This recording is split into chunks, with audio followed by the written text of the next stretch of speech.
हरे कृष्णा. 18 दिवसाच्या भगवद्गीतेच्या या उपक्रमामध्ये आपलं सगळ्यांचं हार्दिक स्वागत आहे. आज चौथ्या अध्यायाचं मी पठण करणार आहे. शांतीने ऐकायची विनंती. हरे कृष्णा. हरी बोल. ओम श्री परमात्मने नमः. अथ चतुर्थोऽध्यायः. श्री भगवानुवाच. इमं विवस्वति योगं प्रोक्तवानाहम् अव्ययम् विवस्वान् मनविप्राः मनुरीक्ष्वाकवे ब्रवीत्. एवं परम्परा प्राप्तम् इमं राजर्षयो विदुः. कालेनेह महता योगो नष्ट परन्तप.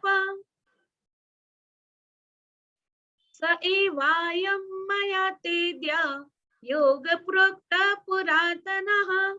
भक्तोऽसि मे सखा चेति रहस्यं ह्येतदुत्तमम्. अर्जुन उवाच. अपरं भवतो जन्म परं जन्म विवस्वतः कथम् एतत् विजानीयाम् त्वम् आदौ प्रोक्तवानिति. श्रीभगवानुवाच. बहूनि मे व्यतीतानि जन्मानि तव चार्जुन तान्यहं वेद सर्वाणि न त्वं वेत्ति परन्तप. अतोऽपि सन् अव्ययात्मा भूतानाम् ईश्वरोऽपि सन् प्रकृतिं स्वामधिष्ठाय सम्भवात्म्यात्ममायया. यदा यदा हि धर्मस्य ग्लानिर्भवति भारत अभ्युत्थानम् अधर्मस्य तदात्मानं सृजाम्यहम्. परित्राणाय साधूनां विनाशाय च दुष्कृतां धर्म संस्थापनार्थाय संभवामि युगे युगे. जन्म कर्म च मे दिव्यम् एवं यो वेत्ति तत्त्वतः त्यक्त्वा देहं पुनर्जन्म नैति मामेति सोऽर्जुन.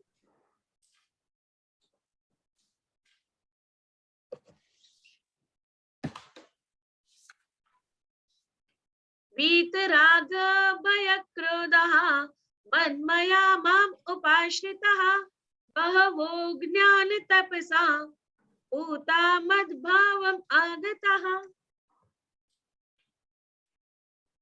ये यथा मां प्रपद्यन्ते तां तथैव भजाम्यहम्. मम वर्त्मानुवर्तन्ते मनुष्या पार्थ सर्वशः. काङ्क्षता कर्मणा सिद्धिं यजन्ता इह देवता क्षिप्रं हि मानुषे लोके सिद्धिर्भवति कर्मजा.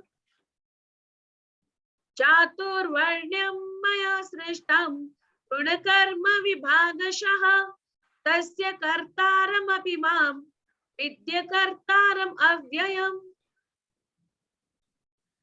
न मां कर्माणि लिम्पन्ति न मे कर्म फले स्पृहा इति मां योऽभिजानाति कर्मभिर्न स बध्यते. एवं ज्ञात्वा कृतं कर्म पूर्वैरपि मुमुक्षुभिः कुरु कर्मैव तस्मात् त्वं पूर्वे पूर्वतरं कृतम्. किं कर्म किम् अकर्मेति कवयोऽप्यत्र मोहितः तत्ते कर्म प्रवक्ष्यामि यज्ञात्वा मोक्ष्यसे शुभात्. कर्मणो यपि बोद्धव्यं च विकर्मणः अकर्मणश्च बोद्धव्यं गहना कर्मणो गतिः.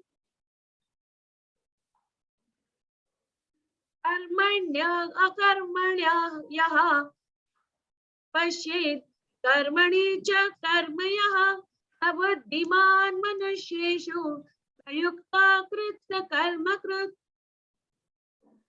यस्य सर्वे समारम्भाः कामसङ्कल्पवर्जिताः ज्ञानाग्निदग्धकर्माणं तमाहुः पंडितं बुधः त्यक्त्वा कर्मफलासङ्गम् इत्यतृप्तो निराश्रयः कर्मण्यभिप्रवृत्तोऽपि नैव किञ्चित् करोति सः निराशीर्यत चित्तात्मा त्यक्ता सर्वपरिग्रहः शारीरं केवलं कर्म कुर्वन्नप्नोति किल्बिषम्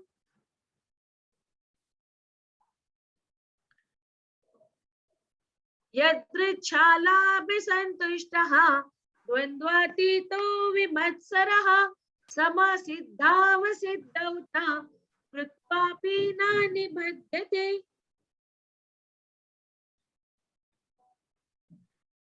सङ्गस्य मुक्तस्य ज्ञानवस्थितचेतसः यज्ञायाचरत् कर्म समग्रं प्रविलीयते ब्रह्मार्पणं ब्रह्महविः ब्रह्मग्नो ब्रह्मणाहुतं ब्रह्मैवातेन गन्तव्यं ब्रह्म कर्म समाधिना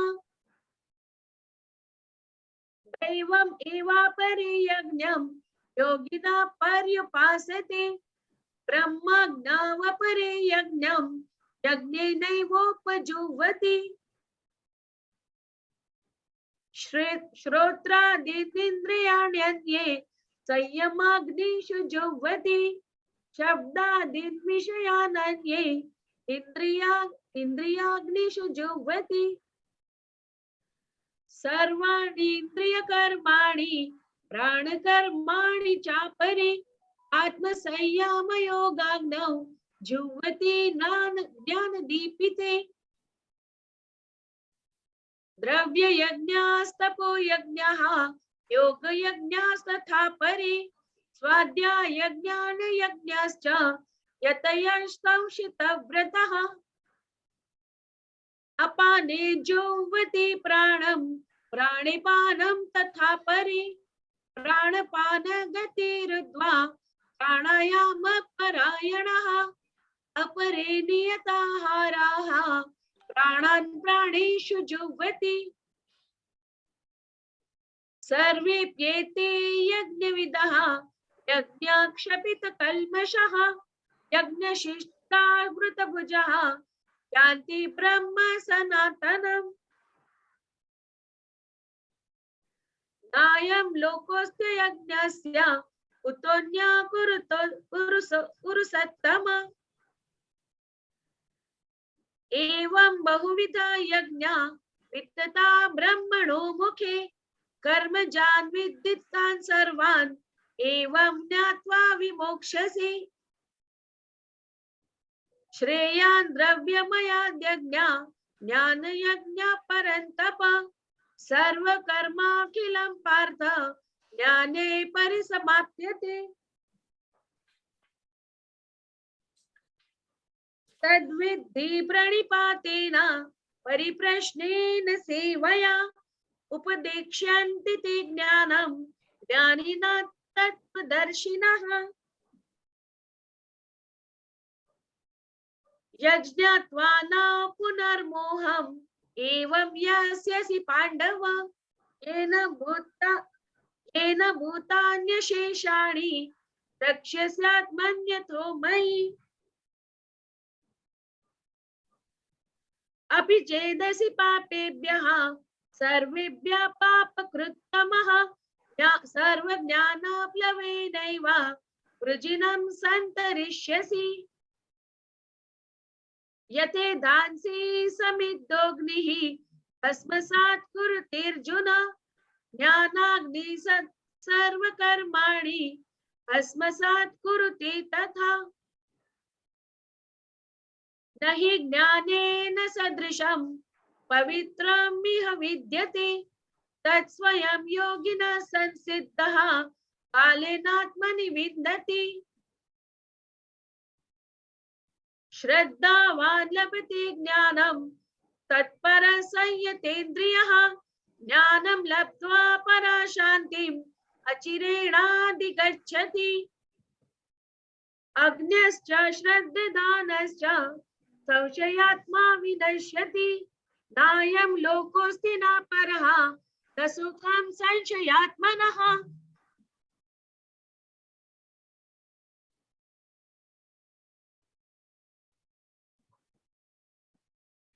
योग संन्यस्त कर्माणं ज्ञान संच्छिन्न संशयम् आत्मावन्तं न कर्माणि निबध्नन्ति धनञ्जय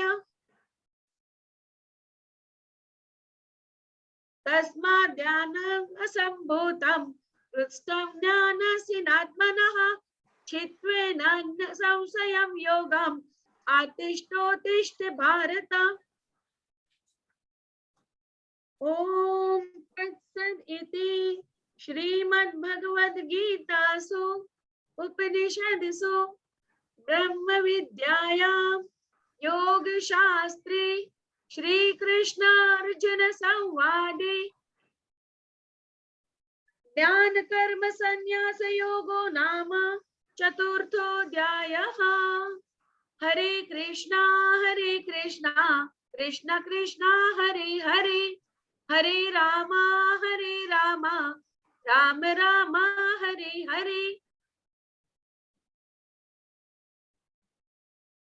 हरे कृष्णा नंदिता माता जी, मैं तुम्हारा हरे कृष्णा नंदिता माता जी। हरे कृष्णा अन्वया माता जी। हरे Yes, Krishna. you can start. Yes माता जी। And when I share the screen, after sharing the screen 2 minutes you can stop your kirtan. माता जी मी तुम्हाला होस्ट करते, तुम्ही मला होस्ट बनवून द्या माता जी। चालेल।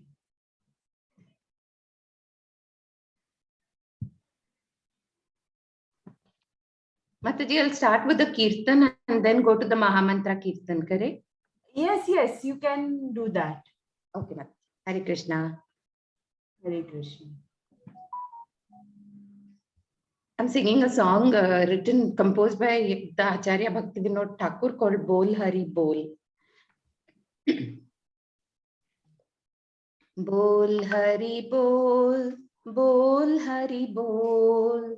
बोल हरि बोल, बोल हरि बोल, बोल हरि बोल, बोल हरि बोल, माने रानंदे भाई बोल हरि बोल, माने रानंदे भाई बोल हरि बोल, बोल हरि बोल, बोल हरि बोल, बोल हरि बोल, जनमे जनमे सुखे बोल हरि बोल, जनमे जनमे सुखे बोल हरि बोल, बोल हरि बोल, बोल हरि बोल, बोल हरि बोल, बोल हरि बोल, बोल हरि बोल, बोल हरि बोल, मानव जन्म पे भाई बोल हरि बोल, मानव जन्म पे भाई बोल हरि बोल,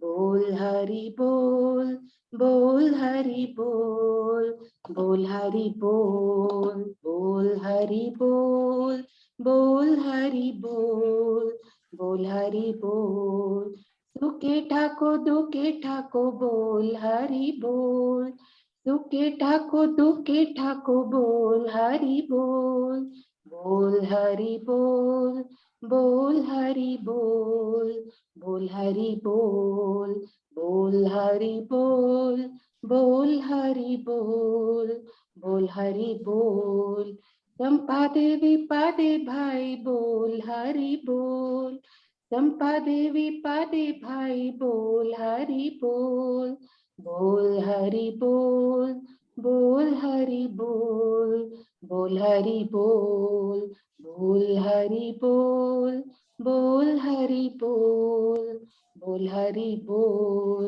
गृहे ठाको वनि ठाको बोल हरि बोल, गृहे ठाको वनि ठाको बोल हरि बोल, कृष्णेरा संसारी ठाकी बोल हरि बोल, कृष्णेरा संसारे ठाकी बोल हरि बोल, बोल हरि बोल, बोल हरि बोल, बोल हरि बोल, बोल हरि बोल, बोल हरि बोल, बोल हरि बोल। असत्संग छाड़ी भाई बोल हरि बोल, असत्संग छाड़ी भाई बोल हरि बोल, बोल हरि बोल, बोल हरि बोल, बोल हरि बोल, बोल हरि बोल, बोल हरि बोल, बोल हरि बोल। वैष्णव चरणी पोड़ी बोल हरि बोल, वैष्णव चरणी पोड़ी बोल हरि बोल, बोल हरि बोल, बोल हरि बोल, बोल हरि बोल, बोल हरि बोल, बोल हरि बोल, बोल हरि बोल। गौर नित्यानंद बोल, गौर नित्यानंद बोल, गौर गदाधर बोल, गौर गदाधर बोल, गौर अद्वैत बोल, गौर अद्वैत बोल, बोल हरि बोल, बोल हरि बोल, बोल हरि बोल, बोल हरि बोल, बोल हरि बोल, बोल हरि बोल, बोल हरि बोल, बोल हरि बोल, बोल हरि बोल, बोल हरि बोल, बोल हरि बोल, बोल हरि बोल।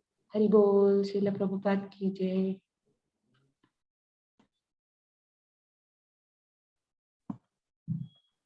हरे Krishna.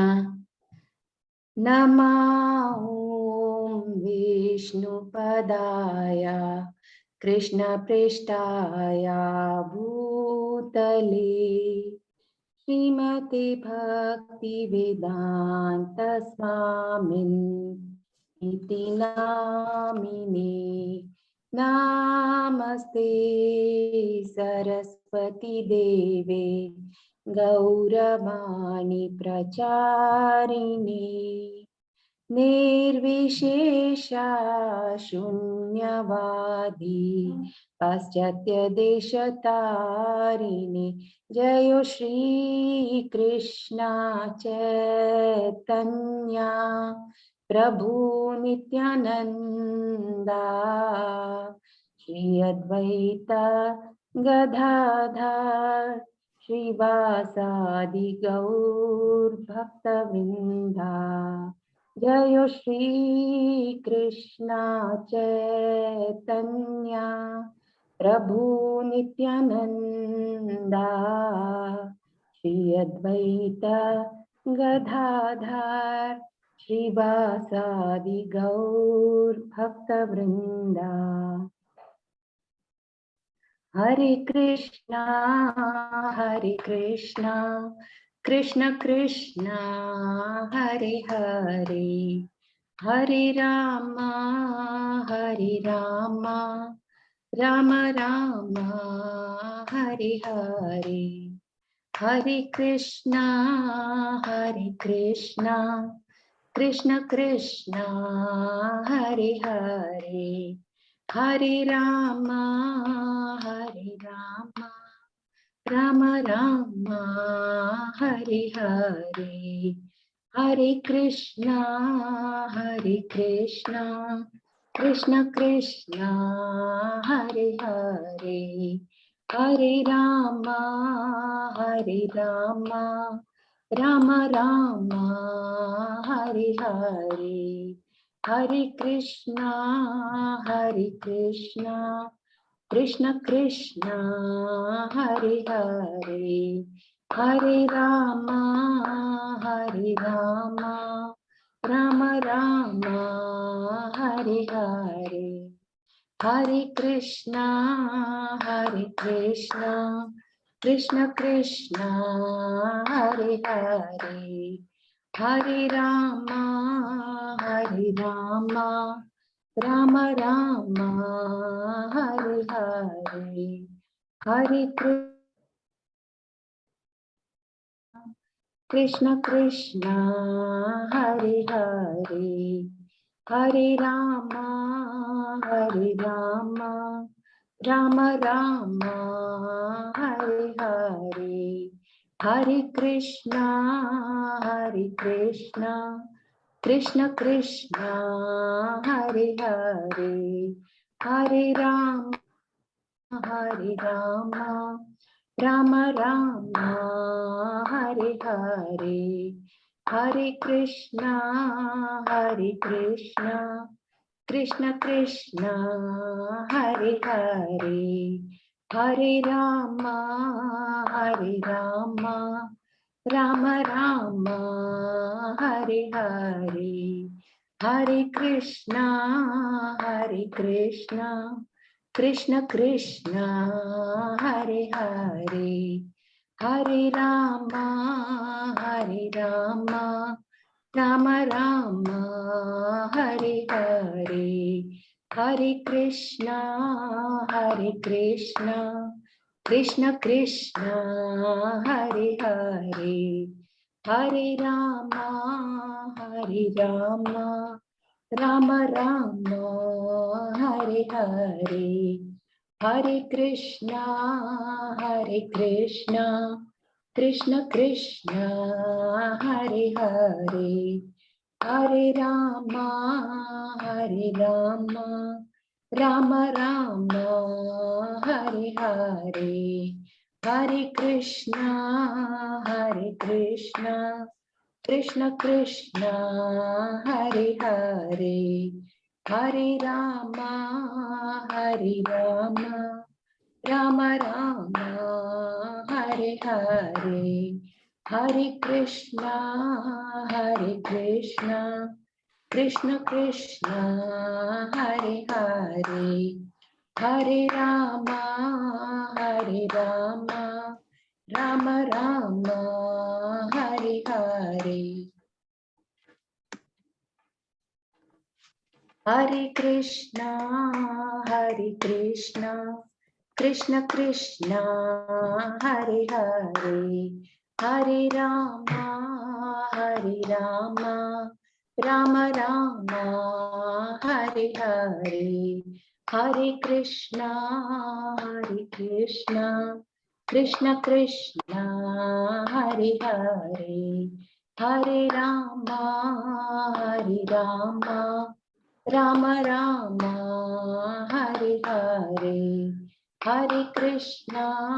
Hare Krishna, Krishna Krishna, Hare Hare, Hare Rama, Rama Rama, Hare Hare, Hare Krishna, Krishna Krishna, Hare Hare, Hare Rama, Rama Rama, Hare Hare, Hare Krishna, Krishna Krishna, Hare Hare, Hare Rama,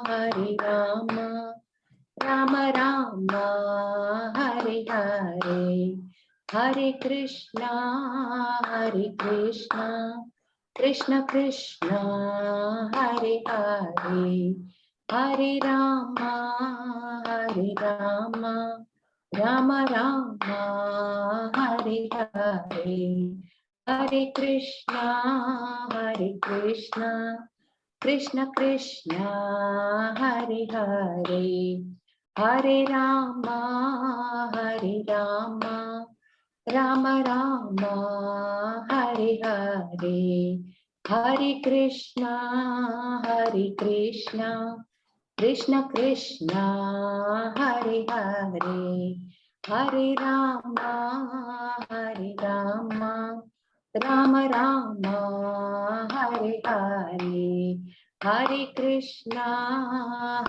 Krishna, Krishna Krishna, Hare Hare, Hare Rama, Rama Rama, Hare Hare, Hare Krishna, Krishna Krishna, Hare Hare, Hare Rama, Rama Rama, Hare Hare, Hare Krishna, Krishna Krishna, Hare Hare, Hare Rama, Rama Rama, Hare Hare, Hare Krishna, Krishna Krishna, Hare Hare, Hare Rama, Rama Rama, Hare Hare, Hare Krishna, Krishna Krishna, Hare Hare, Hare Rama, Rama Rama, Hare Hare, Hare Krishna, Krishna Krishna, Hare Hare, Hare Rama, Rama Rama, Hare Hare, Hare Krishna, Krishna Krishna, Hare Hare, Hare Rama, Rama Rama, Hare Hare, Hare Krishna, Krishna Krishna, Hare Hare, Hare Rama, Rama Rama, Hare Hare, Hare Krishna,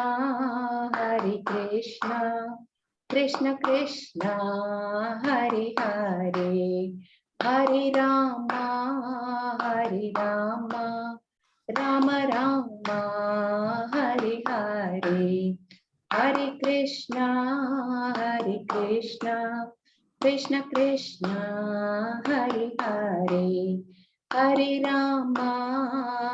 Rama, Rama Rama, Hare Hare, Hare Krishna, Krishna Krishna, Hare Hare, Hare Rama, Rama Rama, Hare Hare, Hare Krishna, Krishna Krishna, Hare Hare, Hare Rama, Rama Rama, Hare Hare. Jai Shri Radhe Govinda, Radhe Govinda, Radhe Govinda, Jai Shri Radhe Govinda, Jai Shri Gauranitai, Gauranitai, Gauranitai, Jai Shri Gauranitai, Jai Srila Prabhupada, Prabhupada, Prabhupada, Jai Srila Prabhupada. Hare Om, Srila Prabhupada ki jai. Hare Krishna Mataji. Hare Krishna, Nandita Mataji. We enjoyed your kirtan and the bhajan.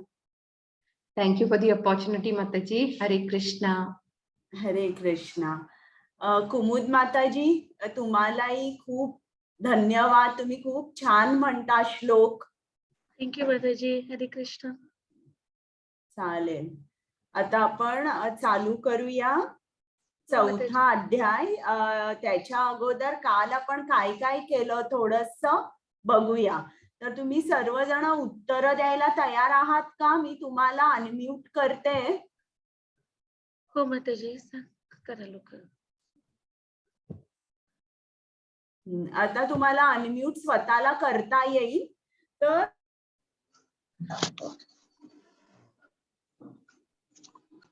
माताजी तुम्ही mute झाले आहात.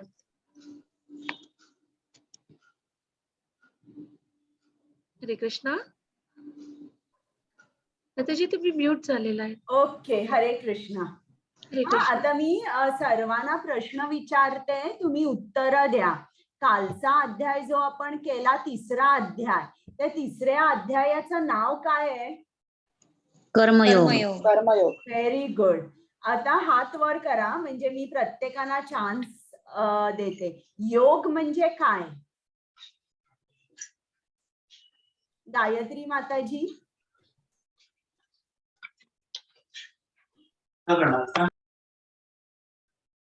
योग म्हणजे काय? भगवंताशी आपले संबंध जोडणे. करेक्ट, परफेक्ट उत्तर आहे. मग आता काल आपण बघितलं कृष्ण अर्जुनाला सांगतोय की तू क्षत्रिय आहेस आणि तू अनम्यूट युद्ध क्रॉस होतो कर. ना, अनम्यूट राहायला पाहिजे ना. म्यूट म्हणजे बंद झालं ना. हा, तर तू क्षत्रिय आहेस आणि तू युद्ध केलं पाहिजेस. तर आता इकडे आवाज येतोय का? कोण बोलतय? तर तुम्ही हात वर करा, मग मी तुम्हाला अनम्यूट व्हायला सांगेन तेव्हा तुम्ही बोलू शकता.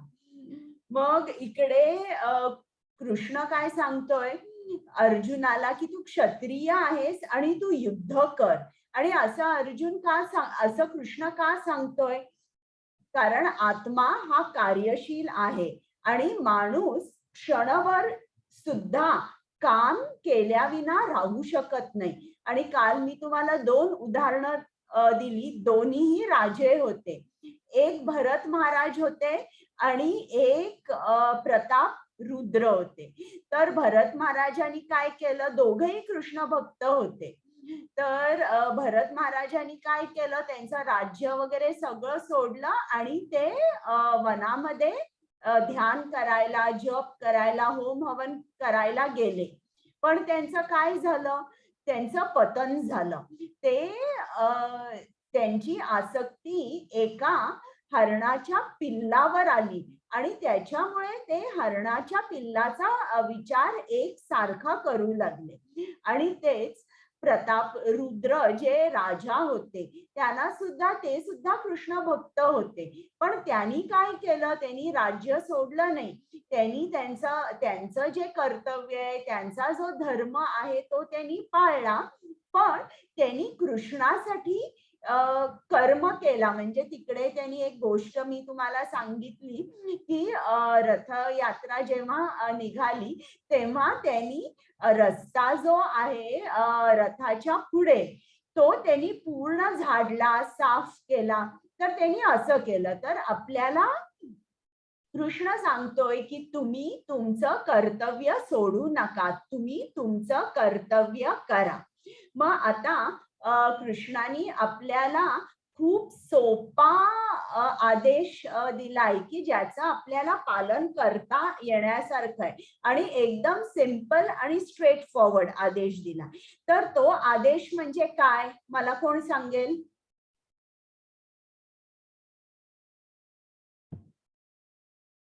हात वर करा.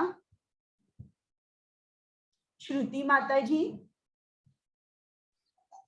तुमचे कर्म तुम्ही व्यवस्थित करा आणि करताना माझ्याशी जोडले राहा. बरोबर आहे. आणि कोणाला सांगायचंय?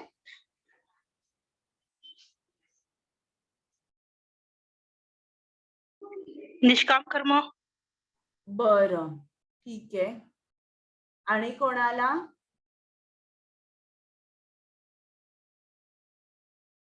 स्वाती माताजी. कृष्ण कार्यात व्यस्त राहा. बरोबर आहे. सुवर्णा माताजी. आपलं जे कर्म आहे ते आपण कर्तव्य म्हणून करायचे आणि फळाची अपेक्षा करायची नाही. बरोबर आहे. गायत्री माताजी. आपलं कर्म आहे ते आपण करायचं, पण इंद्रिय सुख उपभोगापासून दूर राहिलं पाहिजे. बरोबर आहे. म्हणजे थोडक्यात कृष्णाच्या सूचना काय आहेत की कर्म माझ्यासाठी कर, माझ्या आनंदासाठी कर आणि ते फळ आहे ते फळ सुद्धा मलाच अर्पण कर. म्हणजे खूप सोपं कृष्णाने सांगितलंय. असं केल्याने काय होईल? तू कर्माशी बांधील राहणार नाहीस. आता आपण त्याच्याबद्दल आणि 4थ्या अध्यायामध्ये जास्त शिकणार आहोत.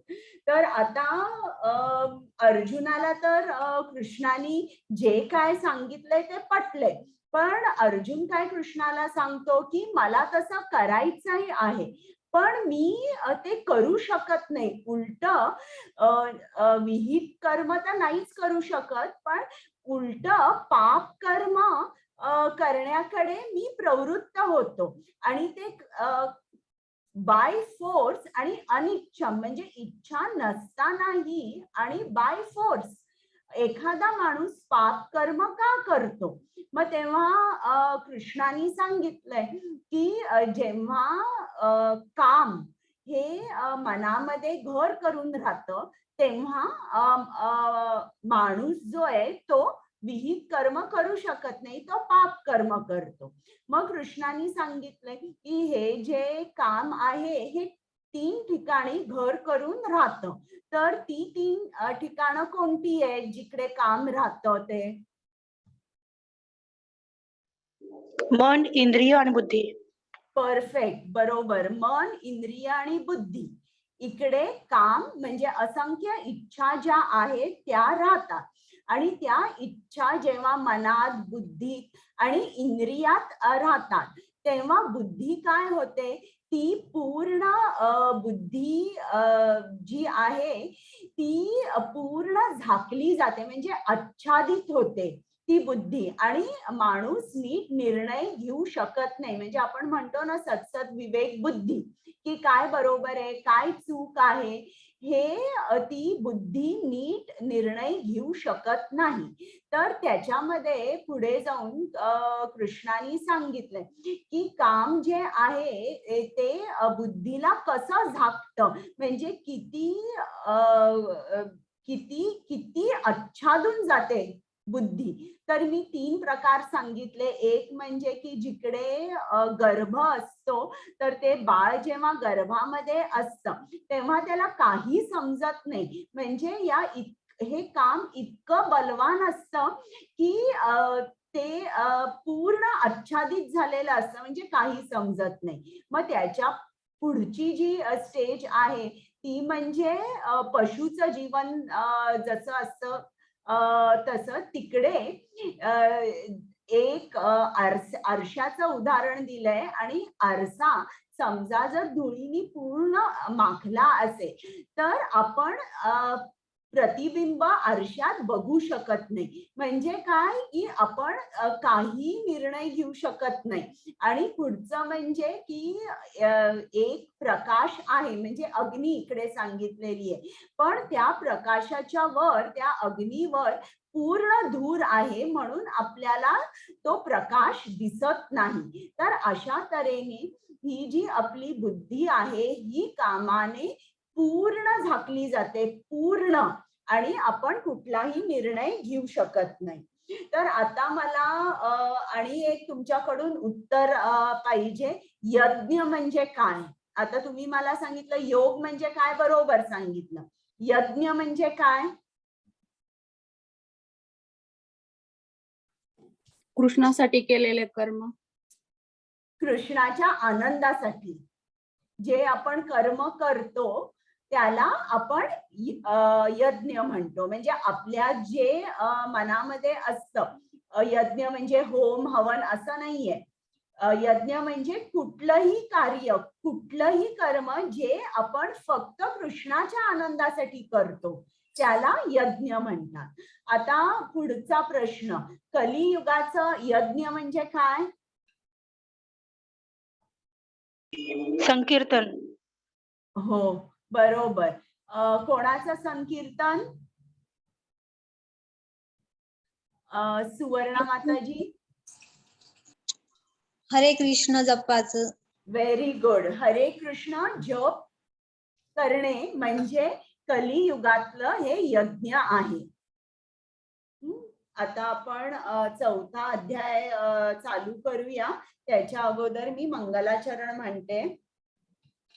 ओम अज्ञानतिमिरान्धस्य ज्ञानाञ्जनशलाकया चक्षुरुन्मीलितं येन तस्मै श्री गुरवे नमः.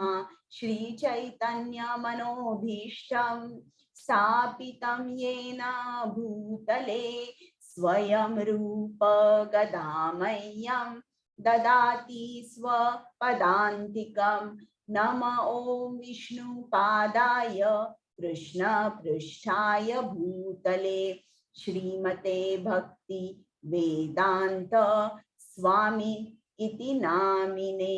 नमस्ते सारस्वते देवे गौरवाणी प्रचारिणे निर्विशेष शून्यवादी पाश्चात्य देश तारिणे। हे कृष्णा करुणा सिंधु दीनबंधु जगतपते गोपेश गोपिका कांत राधा कांत नमोस्तुते। तप्त कांचन गौरांगी राधे वृंदावनेश्वरी वृषभानुसुते देवी प्रणमामि हरिप्रिये। जय श्री कृष्ण चैतन्य प्रभु नित्यानंद श्री अद्वैत गदाधर श्रीवासादि गौर भक्त वृंद।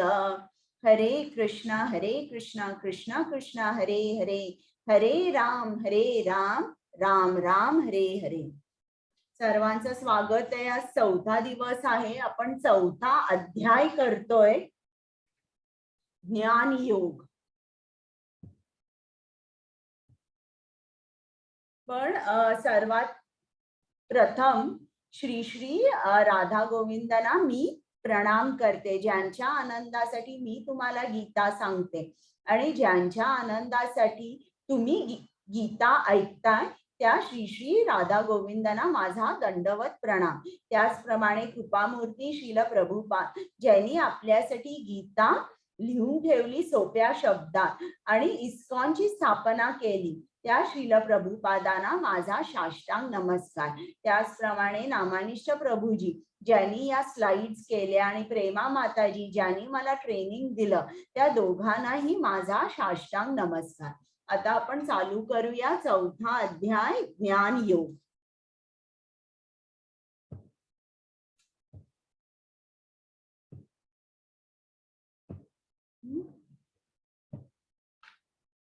आता श्रील प्रभुपादांनी ही भगवद्गीता जशी आहे तशी ही लिहिली आहे। तर आता आपण बघूया की हीच भगवद्गीता आपण का वाचायची। बाजारामध्ये इतक्या भगवद्गीता आहेत, किती ट्रान्सलेशन्स आहेत, जवळजवळ 600च्या वर ट्रान्सलेशन्स आहेत। मग आपण हीच भगवद्गीता का निवडायची। तर आता अर्जुनाला युद्ध करायचं नाहीये आणि कृष्ण अर्जुनाला सांगतोय की तू युद्ध कर। आता कृष्ण अर्जुनाला सांगतोय की मी तुला ज्ञान देतोय आणि हे ज्ञान काही मी आत्ताच विचार करून तुला सांगतोय असं नाहीये। हे जे ज्ञान आहे हे फार पूर्वी मी सूर्यदेवाला सांगितलेलं आहे आणि तेच ज्ञान मी तुला आत्ता सांगतोय। म्हणजे तुझ्या मनातला जो भ्रम आहे तो पूर्ण निघून जाईल। आता हा श्लोक कुमुद माताजी वाचता का आणि शुभांगी माताजी आल्यात का। हो माताजी मी पाहते शुभांगी माताजी हा आली मी त्यांना को-होस्ट करते, म्हणजे त्या अनुवाद वाचतील। बरं तुम्ही वाचा श्लोक। हरिओम माताजी। हा हरे कृष्णा। हरे हरे कृष्णा कृष्णा। आहे। हा चालेल। ओके वाचते माताजी। हरे कृष्णा। इमं विवस्वते योगं प्रोक्तवानाहम् अव्ययम् विवस्वान् मनवे प्राह मनुरेक्ष्वाक विब्रवीत। माताजी येलो खालती आहे ना खूप हे भगवान म्हणाले मी योगाचे कुमुद माताजी शुभांगी माताजी वाचतील। ओके माताजी ठीक। भगवान म्हणाले मी योगाचे हे अविनाशी शास्त्र सूर्यदेव विवस्वान यांना सांगितले आणि विवस्वानाने ते मानव जातीचे जनक मनु यांना सांगितले आणि मनुने ते इक्ष्वाकुला सांगितले। आता इकडे कृष्ण भगवद्गीतेचा आपल्याला थोडा इतिहास सांगतायत. तर हा काय इतिहास आहे? कृष्ण अर्जुनाला सांगतायत की हे जे ज्ञान आहे हे काही नवीन नाही आहे, हे कितीतरी वर्ष जुनं आहे. हेच ज्ञान, हे जे अविनाशी ज्ञान आहे, हे मी सूर्यदेव विवस्वान याला सांगितले आहे. आता सूर्यदेव ही एक पोस्ट आहे बरं का, जशी प्राईम मिनिस्टर पोस्ट आहे तशी सूर्यदेव पोस्ट आहे. मग कुठल्या सूर्यदेवाला त्यांनी सांगितली? सूर्यदेवाचं नाव आहे विवस्वान, आणि मग विवस्वानाने ती मनूला सांगितली. मनू हा आपल्या म्हणजे त्याला म्हणतात फादर ऑफ मॅनकाइंड, किंवा आपल्या मानवाचा तो पिता मानला जातो. आणि मनूने हे जे ज्ञान आहे हे त्याच्या मुलाला इक्ष्वाकूला सांगितले. इक्ष्वाकू राजानी ते इतर मुनींना, ऋषींना, संतांना, इतर राजांना हेच ज्ञान सांगितलं. आता पुढे बघूया. हरे कृष्णा. कुमुद माताजी. येस माताजी.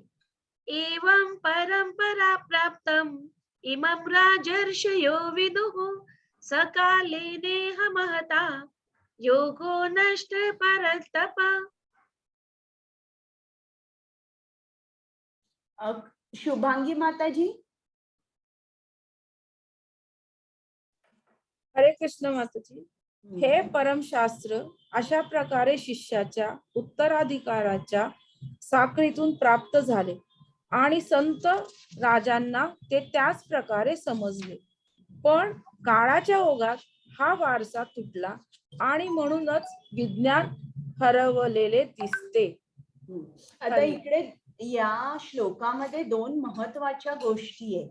एवं परंपरा प्राप्त म्हणजे हे ज्ञान आहे हे परंपरेत आलेलं आहे.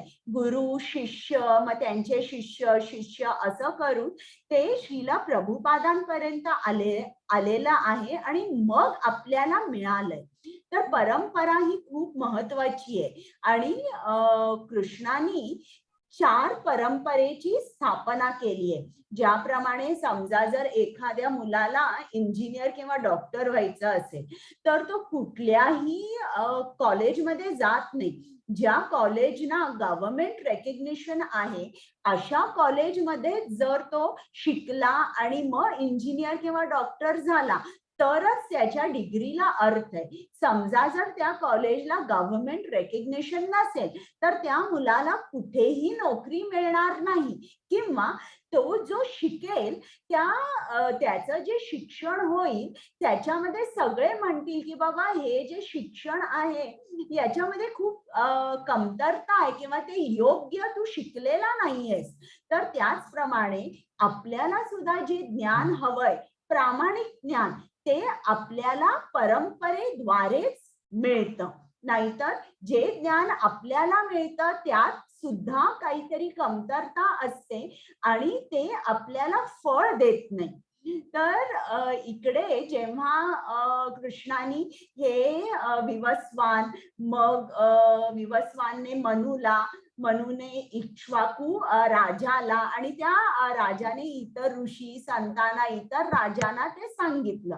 पण काळाच्या ओघात काय झालं, ही जी चेन होती ही तुटली, त्याच्यामुळे हे ज्ञान लुप्त झालं. म्हणून कृष्ण आता हेच ज्ञान परत अर्जुनाला देतोय. आता या कृष्णाने ज्या स्थापन केलेल्या 4 परंपरा कोणत्या आहेत त्या बघूया. एक म्हणजे कृष्णाने हेच ज्ञान ब्रह्मदेवाला सांगितलं आणि ब्रह्मदेवानी नारद मुनीला सांगितलं. इकडे तुम्हाला हे सगळं आचार्य दिसतायत ना. मग नारद मुनींनी इतर गुरुंना, आचार्यांना, त्यांच्या शिष्यांना सांगितलं. मग त्यांनी त्यांच्या शिष्यांना सांगितलं. असं करून कृष्णानी ब्रह्मदेवाला, ब्रह्मदेवानी नारद मुनींना, आणि असं करून हे जे ज्ञान आहे हे श्रीला प्रभुपादांपर्यंत आलं आणि त्यांनी आपल्यासाठी सगळं लिहून ठेवलंय आणि त्यांनी आपल्याला हे ज्ञान दिलेलं आहे. तर ही जी चेन आहे, ही जी परंपरा आहे, त्याला म्हणतात ब्रह्म गौडीया संप्रदाय, ब्रह्म गौडीया वैष्णव संप्रदाय. तर ही एक जी परंपरा आहे, त्यातले जे मुख्य गुरु आहेत त्यांचं नाव आहे माधवाचार्य. मग हेच ज्ञान श्रीकृष्णाने लक्ष्मी मातेला सांगितली आणि ही जी परंपरा आहे त्या परंपरेला श्री परंपरा म्हणतात. आणि त्यामधले जे मुख्य आचार्य आहेत ते रामानुजाचार्य आहेत. शिवाला कृष्णाने हे ज्ञान दिलं आणि त्या रुद्र संप्रदायामध्ये विष्णू स्वामी हे मुख्य आचार्य आहेत. आणि हेच ज्ञान कृष्णाने 4 कुमारांना दिलं. आणि त्या परंपरेतले जे मुख्य आचार्य आहेत ते निंबाकाचार्य आहेत. तर अशा तऱ्हेने ही गीता गुरु शिष्य अशी पुढे पुढे सरकत गेली. आणि तुम्ही या परंपरेमध्ये जर कोणाची भगवद्गीता वाचली तर तुम्हाला तो अर्थ समजेल आणि प्रामाणिक ज्ञान मिळेल. आता इकडे अर्जुनाला प्रश्न पडला. कृष्ण सांगतोय की मी हे ज्ञान विवस्वानला सांगितलं, सूर्यदेवाला. पण इकडे अर्जुन म्हणतोय पण तू तर आता इकडे माझ्या समोर उभा आहेस आणि आपण तर समकालीन आहोत, मग तू सूर्यदेवाला कसं काय सांगितलंस? मग इकडे कृष्ण सांगतो अर्जुनाला की हे जे तुला आठवत नाही पण मला सगळं आठवतं. तुला हाच जन्म आठवतोय पण या अगोदरचे सगळे जन्म तू माझ्या बरोबर होतास, ते तुला आठवत नाही. तर इकडे थोडस हे वैदिक मॅथ्स आहे आणि इकडे त्यांनी थोडस आपल्याला सांगितलं आहे की हे जे आपलं कलियुग आहे ते किती वर्षांचा आहे. मग ब्रह्मानी सृष्टी तयार केली, ब्रह्माचं वय काय आहे हे सगळं सांगितलं. तर हे मी जरा पटापट सांगते तुम्हाला, खालून वर सांगते. तर आपले हे जे 4 युग आहेत, कलियुग, द्वापारयुग, त्रेतायुग आणि सतयुग, हे 4 युग मिळून एक दिव्य युग होतं. आता कलियुग हे 4,32,000 वर्षांचा आहे. त्याच्या दुप्पट द्वापार युग आहे, त्याच्या तिप्पट त्रेतायुग आहे आणि त्याच्या चौपट हे सत्ययुग आहे. आणि हे 4 याची तुम्ही बेरीज केली तर मग तुम्हाला एक दिव्य युग मिळेल. आता दिव्य युग मध्ये 4.32 मिलियन इयर्स, म्हणजे मिलियन म्हणजे दशलक्ष, 4.32 मिलियन इयर्सचा एक दिव्य युग होत. आता हा जो दिव्य युग आहे तर त्याच्या मध्ये जे 71 म्हणजे 71 जर दिव्य युग आपण घेतले तर ते एक मन्वंतर होतं. म्हणजे 71 दिव्य युगांचं एक मन्वंतर होतं. एक मन्वंतर म्हणजे काळ असतो की जेव्हा मनु राज्य करतो. म्हणजे हे जे 27 दिव्य युग आहेत ते 3.306.72 मिलियन इयर्स होता. म्हणजे 306.72 मिलियन इयर्स म्हणजे हे मनुचं आयुष्य झालं. मग आता आपण आणि पुढे बघूया की 14 मन्वंतर आणि 15 संध्या.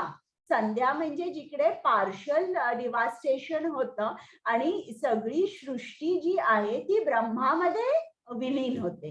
तर हा जो जेव्हा 14 मन्वंतर आणि 15 संध्या होतात तेव्हा तो ब्रह्माचा एक दिवस असतो तो किती असतो 4.32 बिलियन इयर्स असतो आणि तो एक दिवस असतो आणि रात्र पण तितकीच असते 4.32 बिलियन इयर्स ही ब्रह्माची एक रात्र असते. आता हे जे 4.32 बिलियन इयर्स मी सांगते किंवा 306.72 मिलियन इयर्स हे आपल्या पृथ्वीची वर्ष असं पकडून हे कॅल्क्युलेशन झालेलं आहे. मग आता ब्रह्माचं आयुष्य केवढं आहे?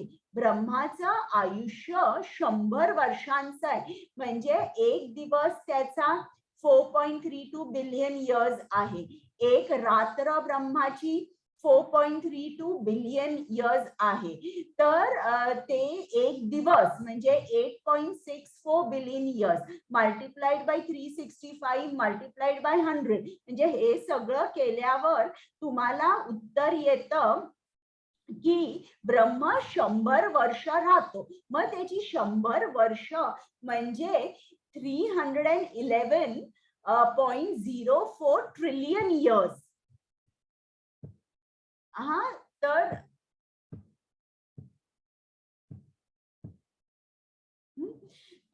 इतकी वर्ष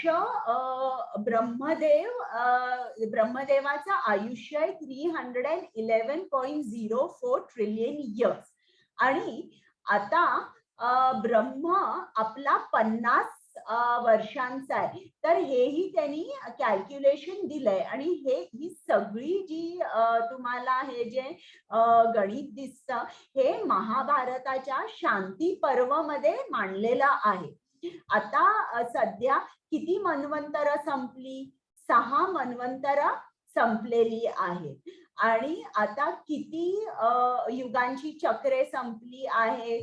4 युगांची 27 चक्रे संपली आहेत. आणि मी म्हटलं तुम्हाला की 71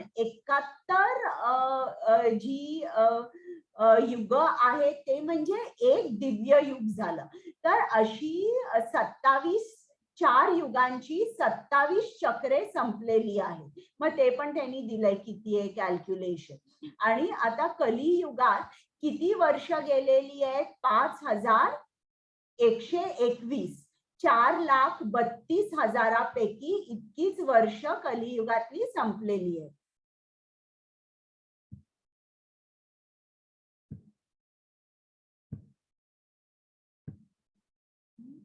आणि मग हे जेव्हा सगळं कॅल्क्युलेशन झाल्यानंतर तुमच्या लक्षात येईल की 120 दशलक्ष वर्षांपूर्वी विवस्वानाला गीता बोलली गेली होती.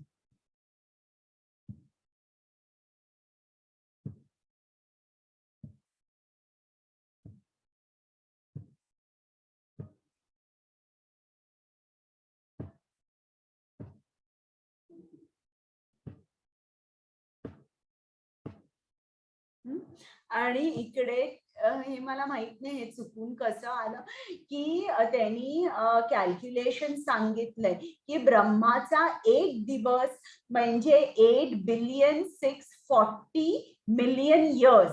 मला हे माफ करा, मला पटकन मराठीत येत नाहीये. बिलियन म्हणजे काय? माझ्या मते बिलियन म्हणजे अरब आणि ट्रिलियन म्हणजे खरब, पण मी हे इंग्लिश मध्येच सांगते.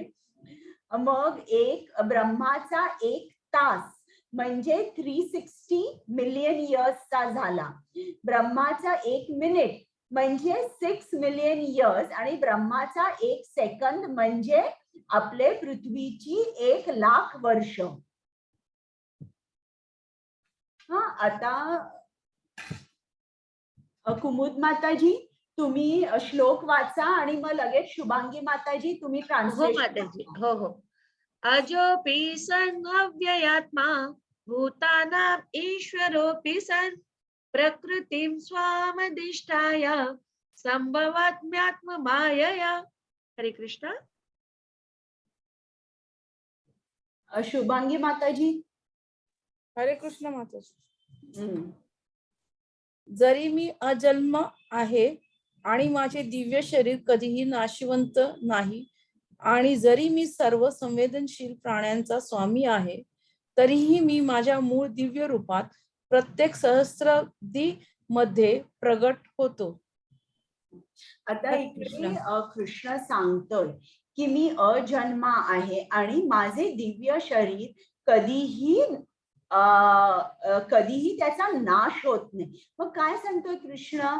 माझे दिव्य शरीर म्हणजे इकडे कृष्ण आपल्याला सांगतोय की त्याचंही रूप मानव रूप आहे, आपल्यासारखं आहे, आपल्यासारखं त्याचंही शरीर आहे, पण त्याचं शरीर दिव्य आहे, त्याच्या शरीराचा नाश होत नाही, आपल्या शरीराचा नाश होतो. मग इकडे क्लिअरली कृष्ण सांगतोय की मला शरीर आहे, मी सुद्धा मानव आहे, पण मी दिव्य आहे. आता जे लोक सांगतात की कृष्ण म्हणजे फॉर्मलेस आहे किंवा कृष्ण म्हणजे एक शक्ती आहे, एक एनर्जी आहे, तर या श्लोकामध्ये आपल्याला समजतं की कृष्ण म्हणजे एनर्जी नाही. कृष्ण सांगतोय की माझे शरीर दिव्य आहे आणि त्याचा कधीही नाश होत नाही. हरे कृष्ण. कुमुद माताजी. हरे कृष्ण माता.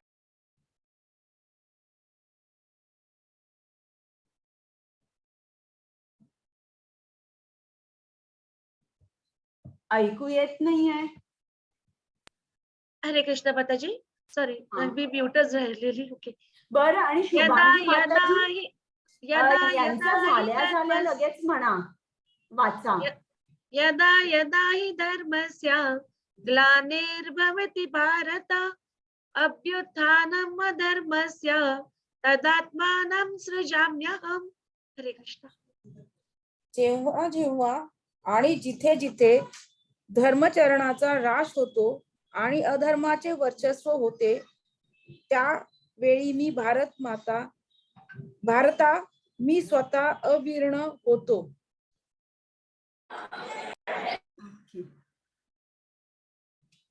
आता इकडे तुम्हाला स्लाइड मध्ये काय दिसतंय की अधर्म चाललेला आहे. देवकी आणि वसुदेव यांचं लग्न झालेलं आहे आणि आकाशवाणी झाली की देवकीचा 8वा पुत्र तुला ठार मारेल. त्याच्यामुळे कंस खूप चिडला आणि ही आपली बहीण आहे याचं सुद्धा त्याला भान राहिलं नाही आणि त्यांनी लगेच तलवार काढली आणि हिला मारण्याचा प्रयत्न केला.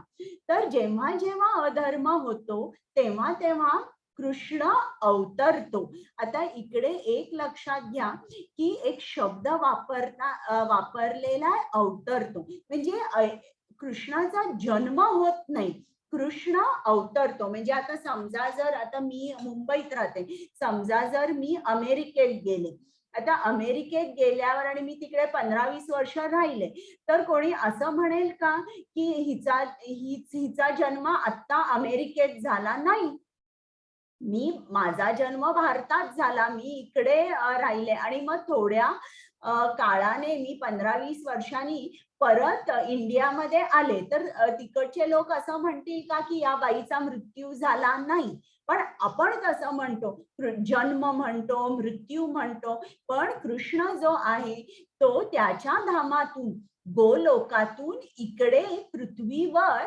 आपल्यासाठी येतो.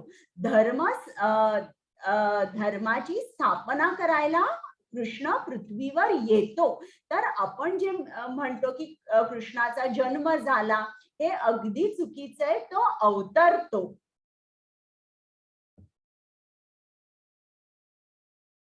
कुमुद माताजी. येस माताजी. परित्राणाय साधूनां विनाशाय च दुष्कृतां धर्म संस्थापनार्थाय संभवामि युगे युगे. हरे कृष्ण. भक्तांचा उद्धार करण्याकरिता आणि दुष्टांचा विनाश करण्याकरिता तसेच धर्माची पुनर्स्थापना करण्याकरिता मी स्वतः युगायुगात प्रकट होतो. हरे कृष्ण माताजी. हरे कृष्ण. तर कृष्ण सांगतोय इकडे की तो का येतो, तर कृष्ण जेव्हा अवतरतो त्याला 2 कारणं असतात. पहिलं कारण जे असतं ते बाह्य असतं. म्हणजे इकडे त्यांनी काय सांगितलंय की मी जे साधू आहेत, जे माझे भक्त आहेत, त्यांचं रक्षण करण्यासाठी येतो, किंवा जे दुष्ट लोक आहेत त्यांना ठार मारण्यासाठी येतो आणि धर्म स्थापन करायला मी येतो.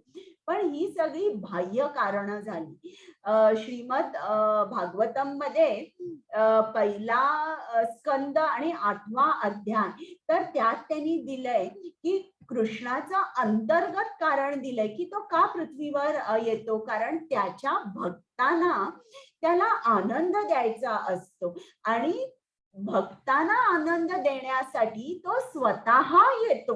आता इकडे तुम्हाला दिसतंय की कृष्ण कंसाला मारतोय आणि कितीतरी राक्षसांना त्यांनी मारलं. आता हे मारायला काही कृष्णाला यावं लागतं का? कृष्णाचे कितीतरी एजंट्स आहेत, कितीतरी देवदेवता आहेत. त्यांनी सांगितलं वरुण देवाला की एक चक्रीवादळ निर्माण कर आणि या कंसाला मार, किंवा त्यांनी समजा जर इंद्राला सांगितलं की संवर्तक ढग असतो ज्यांनी खूप पाऊस पडतो आणि सगळं गावच्या गाव बुडून जातं, तुम्ही प्राण्यांचं आणि माणसांचं तर सोडूनच द्या. तर नुसतं जर त्यांनी इंद्राला सांगितलं की असं कर, इतका पाऊस पाडव, तर सगळं कंस काय ते पूर्ण गावच उद्ध्वस्त होईल. पण कृष्णाचं येण्याचं अंतर्गत कारण म्हणजे त्याला त्याच्या भक्तांना आनंद द्यायचा असतो आणि त्याचे भक्त जे आहेत त्यांना कोण हवा असतो? फक्त कृष्ण हवा असतो. तर देवकी आणि वसुदेव यांनी खूप खूप तपश्चर्या केली होती, हजारो वर्षांची तपश्चर्या केली आणि मग कृष्ण प्रसन्न झाला आणि त्यांना विचारलं तुम्हाला काय पाहिजे? मग त्यांनी सांगितलं की आम्हाला तुझ्यासारखाच पुत्र पाहिजे. मग ते म्हणतात की माझ्यासारखाच पुत्र, माझ्यासारखा दुसरा कोणीच नाहीये, मग मी तुमच्या पोटी जन्म घेईन. मग त्यांनी 3दा सांगितलं की आम्हाला तुझ्यासारखाच पुत्र पाहिजे आणि 3दा कृष्णाने तथास्तु तथास्तु म्हटलं. म्हणून कृष्ण पहिल्यांदा पृष्णी आणि सुतपा यांचा पुत्र झाला, ज्याचं नाव होतं पृष्णी गर्भ. मग कश्यप आणि अदिती यांचा मुलगा झाला ज्याचं नाव वामन होतं, आणि वसुदेव आणि देवकी यांचा पुत्र जो झाला त्याचं नाव कृष्ण होतं. हरे कृष्ण. कुमुद माताजी. हरे कृष्णा. जन्म कर्म च मे दिव्यम एवं यो वेत्ति तत्त्वतः त्यक्त्वा देहं पुनर्जन्म नैति मामेति सोऽर्जुन. हरे कृष्ण. जो माझ्या जन्माचे आणि कर्माचे दिव्य स्वरूप जाणतो तो देह त्याग केल्यानंतर या भौतिक जगात पुन्हा जन्म घेत नाही. तर हे अर्जुना, तो माझ्या शाश्वत धामाची प्राप्ती करतो. हरे कृष्ण. आता इकडे ज्यांना समजतं कृष्णाचा जन्म आणि कर्म हे दिव्य आहे तर ते पुन्हा जन्म घेत नाही.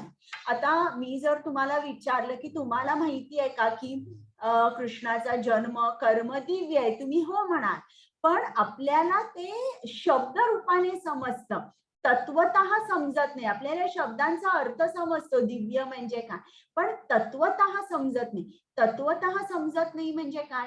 आता समजा जर मी तुम्हाला सांगितलं की तुमच्या घरी नरेंद्र मोदी यायचे आहेत आणि तुम्हाला प्राईम मिनिस्टर ऑफिस मधून फोन आला, तर तुम्ही काय कराल की लगेच घरी तयारी कराल, स्वच्छ ठेवाल आणि फुलं आणून ठेवाल त्यांच्या स्वागतासाठी, घरी तोरण लावाल आणि तुम्हाला आपल्याला सगळ्यांना माहिती आहे की ते गुजराती आहे, मग त्यांना खायला काय काहीतरी आपण ढोकळा, खाकरा वगैरे असे पदार्थ आणू किंवा करून ठेवू.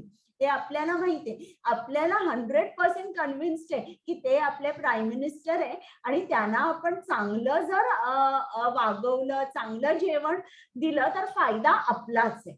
पण इकडे आपल्याला 100% कन्व्हिन्स नसतो आपण की कृष्ण हा सुप्रीम आहे. त्याच्यामुळे आपण काय म्हणतो, चला आता आज कृष्ण, आपण जेव्हा कृष्णाचं नाम घेतो, कृष्णाची पूजा करतो, तेव्हा कृष्ण आपल्या बरोबरच असतो. पण आपण त्याला काय हवं ते अन्न त्याला देतो का, त्याला त्याची काय अपेक्षा असते ती आपण पुरवतो का, तर ती पुरवत नाही का, कारण आपल्याला तत्वतः अजून 100% आपण कन्व्हिन्स नाही की कृष्ण सुप्रीम आहे. आपल्याला डाऊट असतो. त्याच्यामुळे हे जे आहे हे शुद्ध भक्तांसाठी आहे की ज्यांना समजतं की कृष्णाचा जन्म आणि कर्म दिव्य आहे, त्यांना परत या पृथ्वीवर जन्म घ्यावा लागत नाही. हरे कृष्ण. हरे कृष्णा. वीतराग भय क्रोधः मन्मया माम उपाश्रितः बहवो ज्ञान तपसा ऊता मद्भावम आगतः. शुभांगी माताजी. हरे कृष्ण. शुभांगी माताजी. हरे कृष्ण. मी सुरू केलेलं पण अनम्यूट होते. ओके. पुन्हा बोलते. आसक्ती, भय आणि क्रोध यातून पुन्हा झालेले, पूर्णपणे मात्मपारण झालेले आणि माझा आश्रय ग्रहण करणारे गतकाळातील अनेकानेक मनुष्य माझ्या विषयीच्या ज्ञानामुळे शुद्ध झाले आहेत आणि त्याप्रमाणे त्या सर्वांना माझ्या विषयीच्या दिव्य प्रेमाची प्राप्ती झाली आहे. तुम्ही पुस्तकातून वाचताय का, इकडे लिहिलेलं नाही वाचत आहे शुभांगी माताजी? माताजी मी हो मॅडम. हो माताजी, इथून वाचू का? हा, इकडनं वाचा. आसक्ती, भय आणि क्रोध यापासून मुक्त होऊन पूर्णतः माझ्यात लीन होऊन आणि माझा आश्रय घेऊन भूतकाळातील पुष्कळ लोक माझ्या ज्ञानाने पावन झाले आणि अशा रीतीने त्या सर्वांना माझ्याबद्दल दिव्य प्रेम प्राप्त झाले. म्हणजे इकडे कृष्ण सांगतोय की जर तुम्हाला माझं प्रेम पाहिजे तर या तिघांना तुम्ही तुमच्या मनातून काढून टाका. काय? आसक्ती, भय आणि क्रोध या तिघांनाही तुम्ही तुमच्या मनातून काढून टाका. मग तुम्हाला माझं दिव्य प्रेम प्राप्त होईल. मग हे कधी शक्य आहे? आसक्ती. कृष्णाने काय सांगितलंय की तुम्ही कर्म करा, माझ्या आनंदासाठी कर्म करा आणि फळाकडे तुम्ही आसक्त होऊ नका.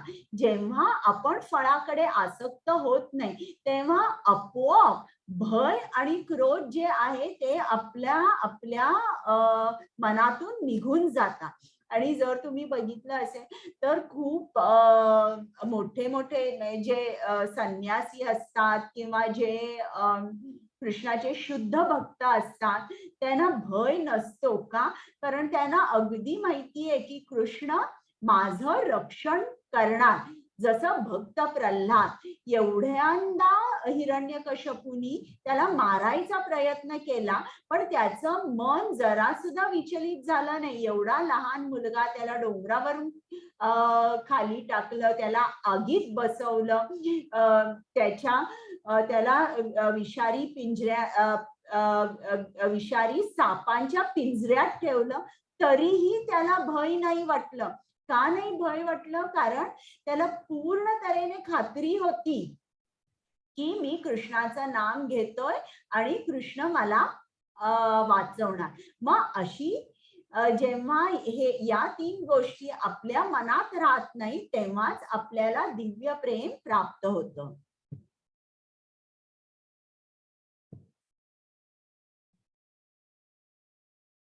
आता कृष्ण आपल्याला सांगतोय त्याच्यामध्ये आणि आपल्यामध्ये काय फरक आहे. हा जो फरक आहे ना हा आपल्याला समजत नाही. कारण आपलं कसं असतं, म्हणजे आपण असं हे म्हणतो, आत्मवन मन्यते जगत. म्हणजे आता मी समजा जर खरं बोलते तर मला असं वाटतं की जग ही खरंच बोलतं. समजा जर मी लोकांना फसवत असेल तर मला काय वाटतं की सगळं जग सुद्धा असंच आहे. म्हणजे आपण कसे आहोत त्याच्यावर आपण पोर्ट्रे करतो की इतर सुद्धा असे आहेत. तर हे आपल्याला त्याच्यामुळे समजणं अवघड आहे. तर इकडे कृष्ण आपल्याला सांगतोय की त्याचं जे रूप आहे ते आध्यात्मिक आहे आणि त्याचा नाश कधीही होत नाही. आणि आपलं जे रूप आहे ते तात्पुरतं आहे, टेम्पररी आहे आणि त्याचा नाश होतो. आता हे समजावून सांगायला श्रील प्रभुपादांनी उदाहरण दिलंय की एक माणूस आहे आणि त्यांनी शर्ट घातलेला आहे आणि शर्टावर त्यांनी कोट घातलेला आहे. तर ज्याप्रमाणे तो कोट एकदम बाहेर असतो त्याप्रमाणे हे आपलं पंचमहाभूतांचं शरीर हे बाहेर असतं. त्याच्या आतमध्ये कोटच्या आतमध्ये शर्ट असतो. मग शर्ट म्हणजे काय? आपलं सूक्ष्म शरीर जे मन आणि अहंकाराने बनलेलं असतं आणि या शर्टाच्या आतमध्ये तो माणूस असतो. तर हे जे आहे त्याला आपण आत्मा म्हणतो. तर हे जे आपलं शरीर असतं ते असं असतं आणि कृष्णाचं शरीर जे असतं ते आध्यात्मिक असतं. म्हणजे त्याला आणि एक वर कवर आणि एक वर कवर असं नसतं. त्याचं शरीर असतं ते सत चित आणि आनंद असतं. आणि मग इकडे कृष्णाने सांगितलंय की तो मायेचा नियंत्रक आहे. म्हणजे ही त्रिगुणात्मक माया आहे. सत्वगुण, रजोगुण आणि तमोगुण या मायेला कृष्ण कंट्रोल करतो आणि ही जी माया आहे ती आपल्याला कंट्रोल करते. म्हणजे आपण मायेने नियंत्रित आहोत आणि कृष्ण मायेचा नियंत्रक आहे. आता इकडे तुम्हाला एक भागवतातली गोष्ट आहे की आता समजा आपल्याला कृष्णाकडे जायचं आहे पण आपली जितकी भक्ती असेल किंवा आपण जितकं कृष्णावर प्रेम करतो तितकंच कृष्ण आपल्यावर प्रेम करतो. म्हणजे आता एक मुलगा आहे आणि त्याला 10 विषय आहेत अभ्यास करायचे किंवा एक गणिताचा पेपर आहे आणि त्यातले 10 चॅप्टर्स आहेत आणि त्याची परीक्षा आहे. त्यांनी एकच चॅप्टर केला आणि 100 मार्काचा पेपर आहे तर कदाचित त्याला 10च मार्क मिळतील. पण जर त्यांनी 5 चॅप्टर्स केले त्याला 50 मिळतील आणि सगळे 10च्या 10 चॅप्टर्स छान अभ्यास केला तर 100ही मिळतील. त्याचप्रमाणे आपण जसं करू त्याप्रमाणे कृष्ण आपल्यावर प्रेम करतो. यथा माम प्रपद्यन्ते ताम सदैव भजामीहम. म्हणजे ज्याप्रमाणे आपण कृष्णाला भजतो त्याप्रमाणे त्याच भावाने तोही आपल्या जवळ येतो. आता इकडे तुम्ही बघताय हे शिशुपाल वध आहे. तर शिशुपाल होता तो कृष्णाचा वैरी होता. कारण खूप होती.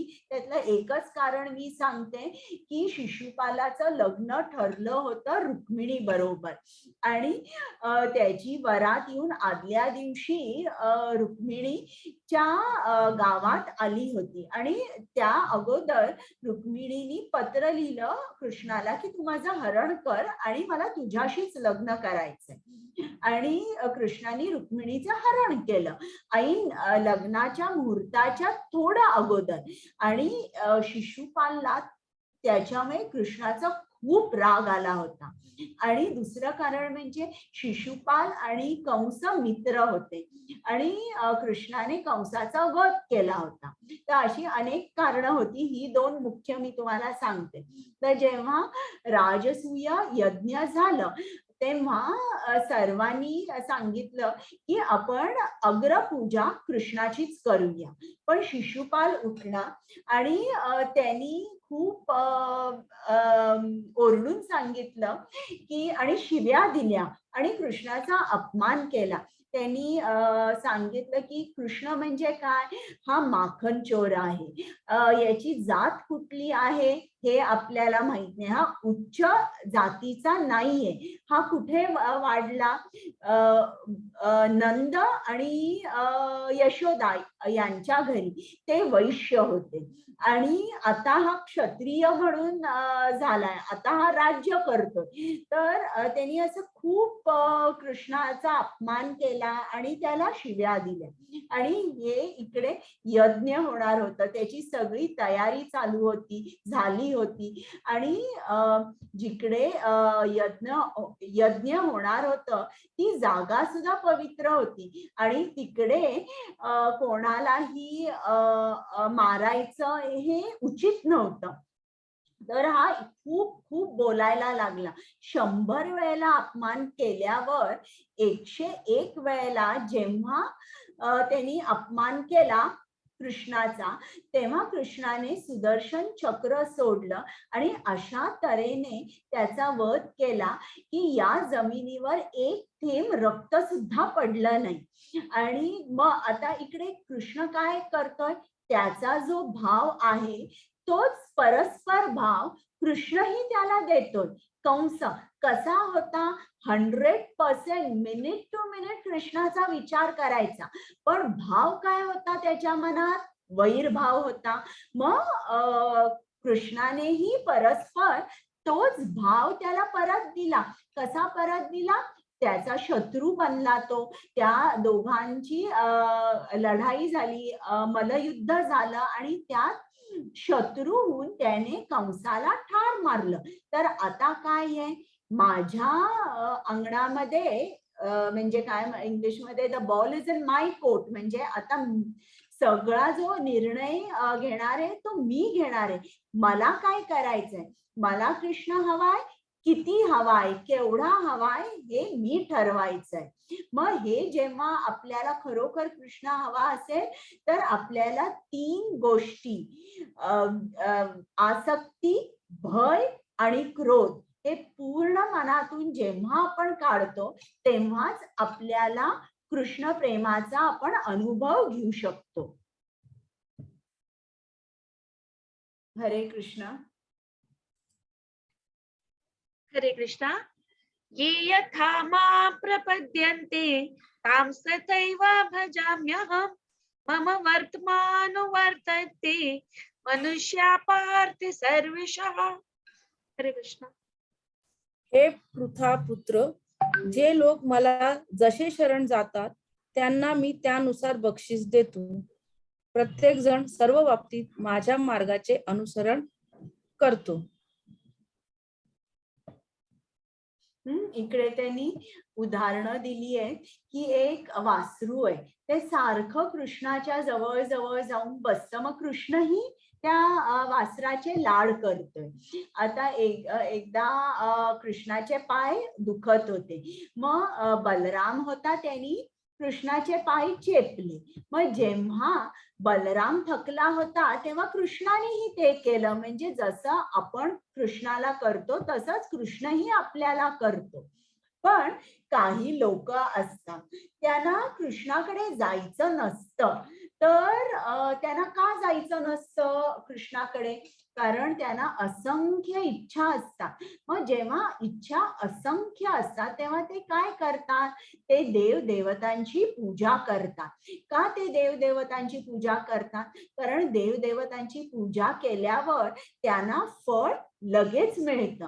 आता देव देवतांची पूजा करणं म्हणजे कसं असतं बघा बरं का. एक मुलगा असतो आणि शाळा सुटल्यावर शाळेच्या समोर दुकान असतं आणि त्याच्याकडे थोडे पैसे असतात. तर तो दुकानात जातो, दुकानदाराला म्हणतो मला चॉकलेट दे, आणि दुकानदार आनंदाने त्याला चॉकलेट देतो.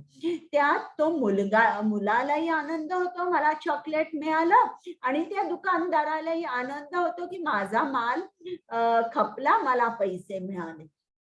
आता समजा जर या मुलांनी आपल्या आईला विचारलं की आई मला पैसे दे, मला चॉकलेट आणायचा.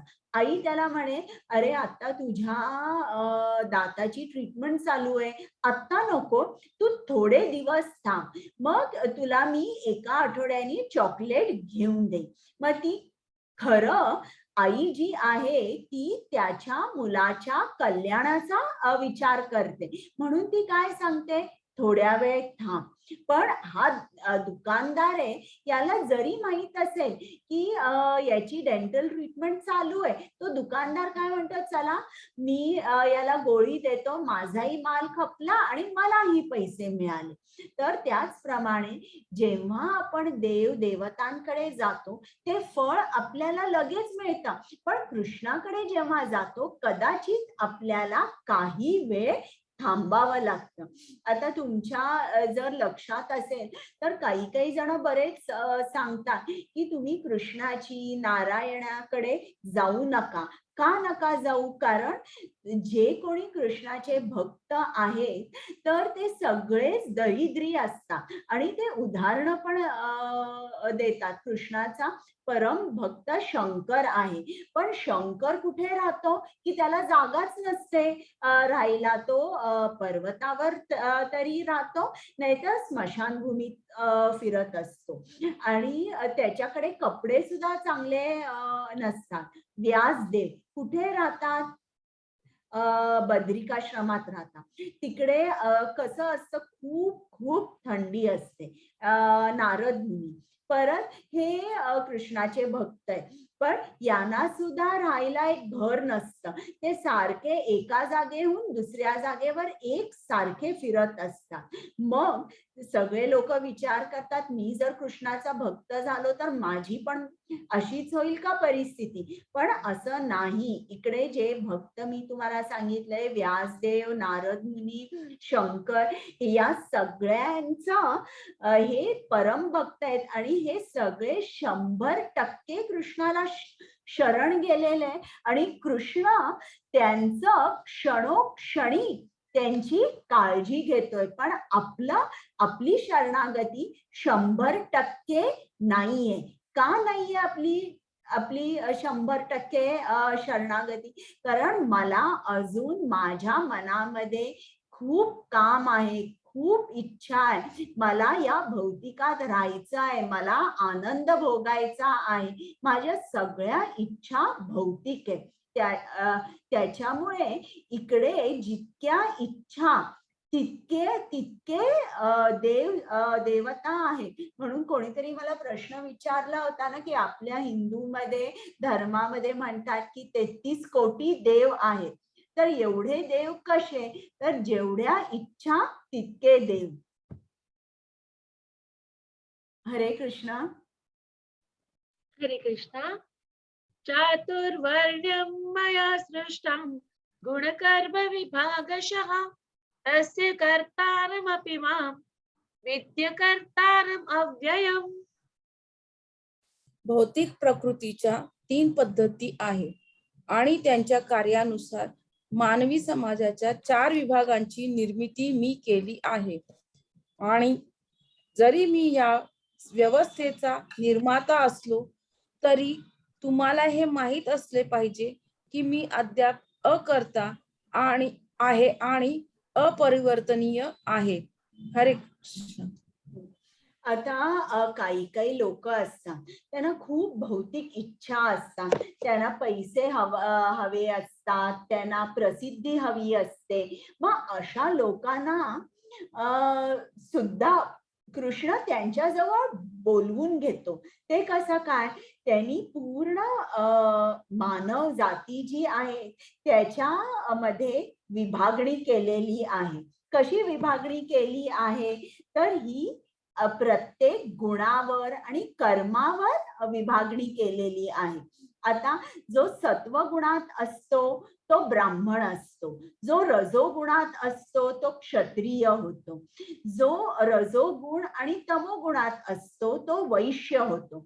वैश्य म्हणजे जो बिझनेस करतो किंवा शेतकरी असतो तो, किंवा जो गायींना पाळतो आणि ज्याचं डेअरी फार्मिंग असतं, आणि वैश्य शूद्र तमोगुणात असतो आणि तो इतर 3 वर्णातल्या लोकांना त्यांच्या घरी नोकर म्हणून काम करतो. तर ही जी विभागणी आहे, हा जो वर्णाश्रम आहे, हा कृष्णाने स्थापित केला. का स्थापित केला?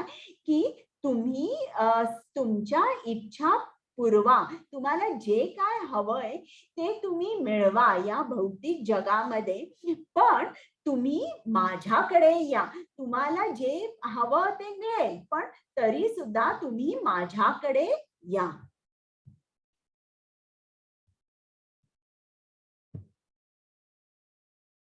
हरे कृष्ण. हरे कृष्णा.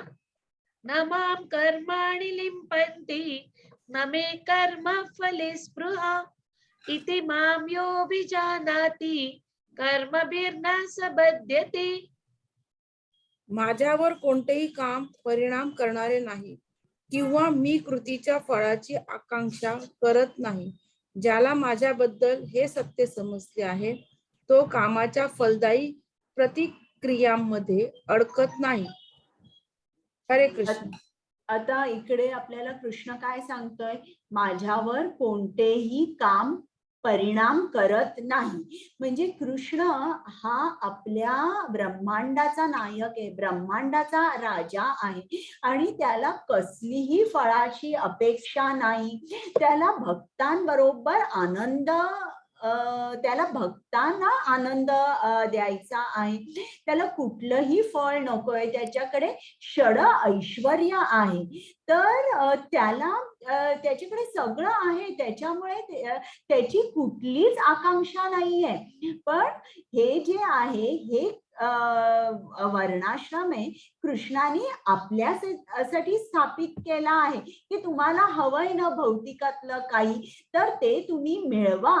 पण तुम्ही ज्या आश्रमात राहाल, जिकडे राहाल, तिकडे तुम्ही तुमचं कर्तव्य करा आणि ते कर्तव्य तुम्ही माझ्या आनंदासाठी करा. आणि असं केल्याने तुम्ही कर्मात बांधील होणार नाही आणि माझ्याकडे तुम्ही लवकर याल. आता इकडे बघितलं कृष्ण इकडे त्यांनी सांगितलंय की माझ्यावर कोणतेही काम परिणाम करणारे नाहीये. आता इकडे कृष्ण किती काम करतोय, पण तो निस्वार्थपणे काम करतोय. इकडे तो सुदामा आहे, त्याचा मित्र आहे, त्याचे तो पाय धुतोय आणि इकडे नंद महाराजांच्या 9 लाख गायींना तो चरायला घेऊन जातोय आणि इकडे युद्धामध्ये अर्जुनाला मदत करतोय. तर कृष्ण केवढं करतोय, पण याच्यामध्ये त्याला फळाची अपेक्षा नाही. तो फक्त भक्तांच्या प्रित्यर्थे करतोय आणि त्याला त्याच्याकडे सर्व काही आहे. त्याच्यामुळे इकडे कृष्णाने सांगितलंय की तो कामाच्या फलदायी प्रतिक्रियांमध्ये अडकत नाही. का? हे सगळं निस्वार्थपणे करतोय. हरे कृष्ण.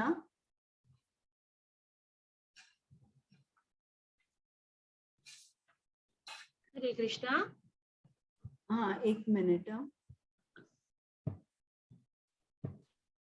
हा, वाचा. कर्मणो यपि बोद्धव्यं बोद्धव्यं च विकर्मणः अकर्मणश्च बोद्धव्यं गहना कर्मणो गतिः. हरे कृष्ण. कृतींची गुंतागुंत समजणे फार कठीण आहे. म्हणून कृती म्हणजे काय, निषिद्ध कृती कोणती आणि निष्क्रियता काय हे नीट जाणून घेतले पाहिजे. हरे कृष्ण माता. आता आपण कर्म करतो, पण कर्म कुठले करावे हे वेदांमध्ये दिलंय. आता जेव्हा आपण कर्म म्हणतो म्हणजे ते चांगलं कर्म किंवा ते आपलं नियत किंवा विहित कर्म म्हटलं जातं. म्हणजे ज्याप्रमाणे वेदांमध्ये लिहिलंय की तुम्ही अन्नदान करा, वस्त्रदान करा, जे काय काय लिहिलंय ते जेव्हा आपण करतो त्याला कर्म आपण म्हणतो. मग दुसरं असतं विकर्म. विकर्म म्हणजे की जे निषिद्ध मानलंय की ते करायचं नाही. काय करायचं नाही. तर इकडे त्यांनी दाखवलेलं आहे की एक बाई आहे, म्हणजे नटनट्या असतात ना, ते खूप छोटे छोटे कपडे घालतात. तर तसं जर तुम्ही केलं तर मग काय होतं, तुम्हाला पुढच्या जन्मामध्ये एका वृक्षाचं किंवा झाडाचा जन्म मिळतो. तुम्ही त्या योनीमध्ये जाता. आता समजा जर तुम्ही खूप नॉनव्हेज खात असाल तर मग एका वाघाची किंवा सिंहाचं शरीर तुमच्यासाठी वाट बघते. एखाद्याला खूप झोपायची आवड आहे, 12-12 तास 13-13 तास एखादा माणूस झोपतोय, पुढच्या जन्मात तो अस्वल होतो. आणि एखाद्याला काही खायची सवय असेल, समोर असेल ते खाईल. म्हणजे तुम्ही आता चायनामध्ये बघितलं तर तिकडे लोक साप खातात, पाली, झुरळ, म्हणजे काहीही खातात. मग तुम्हाला शरीर, डुकराचं शरीर वाट बघतंय तुमच्यासाठी. तर हे जे आहे याला विकर्म म्हणतात. आणि कर्म जेव्हा मी म्हणते तेव्हा हे लक्षात ठेवा, कर्म म्हणजे तुमची प्रिस्क्राईब ड्युटी, विहित कर्म, जे वेदांमध्ये लिहिलेलं आहे. आणि कर्माचा एक्झॅक्ट डेफिनेशन म्हणजे any action which produces another material body. म्हणजे ही जी ऍक्शन असते, आपण एखादं कर्म करतो त्यांनी आपल्याला परत शरीर मिळतं. म्हणजे तुम्ही चांगलं कर्म केलं तर तुमचा जन्म चांगल्या कुटुंबात होतो. तुम्ही तुमच्या गत जन्मात लोकांना खूप मदत केली असेल, तुम्हाला असं दिसेल की इतर लोकही तुम्हाला खूप मदत करताय. तर हे जे कर्म कसं असतं, ऍक्शन आणि रिॲक्शन. म्हणजे एक ऍक्शन आपण करतो आणि त्याची रिॲक्शन जी असते ती म्हणजे त्याचं फळ असतं. ते फळ चांगलं असेल किंवा वाईट असेल, ते फळ भोगायला आपल्याला परत जन्म घ्यावाच लागतो. म्हणून action which produces another material body म्हणजे कर्म. आणि आता हे जे कर्म, विकर्म, आणि तिसरं म्हणजे अकर्म. अकर्म म्हणजे काय, की कृष्ण काय सांगतोय, जेव्हा तू माझ्यासाठी कर्म करतोस तेव्हा ते अकर्म होईल. मग तुला फळासाठी जन्म घ्यावा लागणार नाही. तू अकर्म म्हणजे काय, की तू माझ्यासाठी कर्म केल्यावर त्यात तू बांधला जाणार नाहीस. आता इकडे त्यांनी 9व्या स्कंदामध्ये एक गोष्ट आहे भागवतात, रंती देव. तर ही गोष्ट मी तुम्हाला शेवटी सांगेन. आता पहिल्यांदा हा अध्याय संपवीन. इकडे अकर्म, इकडे नारद मुनी दाखवलेले आहे की जे नेहमी कृष्णाचं नाव घेतात ते कोण आहेत, अकर्मी आहेत. आता इकडे कृष्ण जो आहे, कृष्णाने आपल्याला कर्माबद्दल ज्ञान दिलेलं आहे. मग हे जे ज्ञान आहे, हे ज्ञान आपल्याला कोणाकडून मिळणार, आपल्याला कसं समजणार की कर्म अकर्मामध्ये आपल्याला मार्गदर्शन कोण करणार, आपल्याला कोण शिकवणार. तर इकडे कृष्णाने सांगितलंय की आपल्याला आध्यात्मिक गुरुकडे जाऊन सत्य जाणले पाहिजे. आणि ते कसं जाणलं पाहिजे, की ते आपण विनम्रतेने चौकशी केली पाहिजे.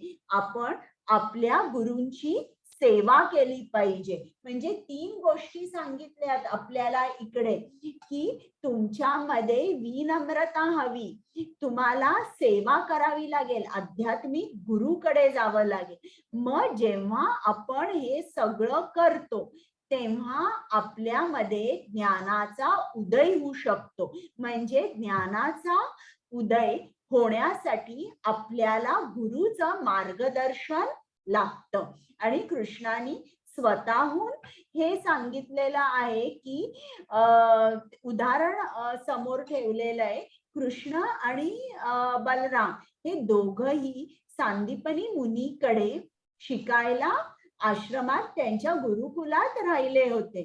त्यांनी विद्या ग्रहण केली, ज्ञान ग्रहण केलं आणि तिकडे कृष्ण कसा राहिला तर त्यांनी आपल्या गुरूंची खूप सेवा केली आणि विनम्रतेने राहिला. तर त्याचप्रमाणे आपल्याला सुद्धा ज्ञान मिळवायचं असेल तर आपल्याला गुरुचं मार्गदर्शन लागतं. तर आता इकडे आपण आज काय काय बघितलं की परंपरेतून जे ज्ञान आपल्याला मिळतं ते प्रामाणिक असतं आणि त्या ज्ञानातून आपल्याला फळ मिळू शकतं. आता इकडे मग कृष्णाने सांगितलंय की त्याचं शरीर कसं आहे, त्याच्या शरीराचा नाश होत नाही, आपल्या शरीराचा नाश होतो. मग कृष्णाने सांगितलंय की आता ठीक आहे, प्रत्येक जण काय माझ्याकडे येऊ शकत नाही म्हणून आणि कृष्णाला तर हवंय की आपण सर्वांनी त्याच्याकडे लवकर जावं म्हणून त्यांनी काय केलंय, वर्णाश्रमाची स्थापना केली. त्या वर्णाश्रमात सांगितलंय कृष्णाने की तुम्ही कर्म करा, तुम्हाला जे आवडतं ते तुमच्या गुणाप्रमाणे तुम्ही तुमचा वर्ण किंवा तुमचं ऑक्युपेशन किंवा तुमचं प्रोफेशन निवडा आणि त्याप्रमाणे तुम्ही ते कर्म माझ्या आनंदासाठी करा, फळाकडे आसक्त राहू नका. तरी तुम्ही अशा प्रमाणे वागलात तर तुम्ही माझ्याकडेच या. मग कृष्णाने कर्माचं ज्ञान दिलंय. कर्म म्हणजे काय, विकर्म म्हणजे काय, अकर्म म्हणजे काय. आणि मग हे जो 5वा पॉइंट आहे हा मी डिस्कस केला नाही, म्हणजे स्लाइड नाहीये त्याची. तर हे मी तुम्हाला सांगते की आता समजा जर आपल्याला ज्ञान हवं असेल तर प्रत्येक जण काहीतरी यज्ञ करतात. तर काही जण काय करतात, द्रव्याचं यज्ञ करतात, काही जण काय करतात, विद्यालय उभारतात किंवा विहिरी खणतात किंवा वस्त्रदान करतात, औषधांचं दान करतात, अन्नदान करतात आणि या मागे ते निस्वार्थपणे काम करतात. तर जेव्हा अशी माणसं अनेक वर्ष निस्वार्थपणे काम करतात तेव्हा मग ते ज्ञानाच्या प्लॅटफॉर्मवर जातात. म्हणजे मग खूप वर्ष निस्वार्थ काम करून आता नॉलेज ऍब्सॉर्ब करायला किंवा ज्ञान ग्रहण करायला त्यांचं मन तयार असतं. तर असे वेगवेगळे यज्ञ सांगितलेले आहेत, द्रव्य यज्ञ, अन्नदान, वस्त्र दान हे असे सांगितलेले आहेत. तर शेवटी कुठलंही यज्ञ तुम्ही केलं तर त्याचा शेवट ज्ञानामध्ये होतो असं इकडे कृष्णाने सांगितलं.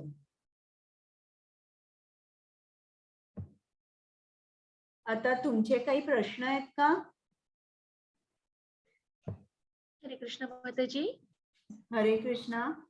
माताजी, can I leave now? Yes. Thank you माताजी. हरे कृष्ण. हरे कृष्णा. आता तुमचे काही प्रश्न आहेत?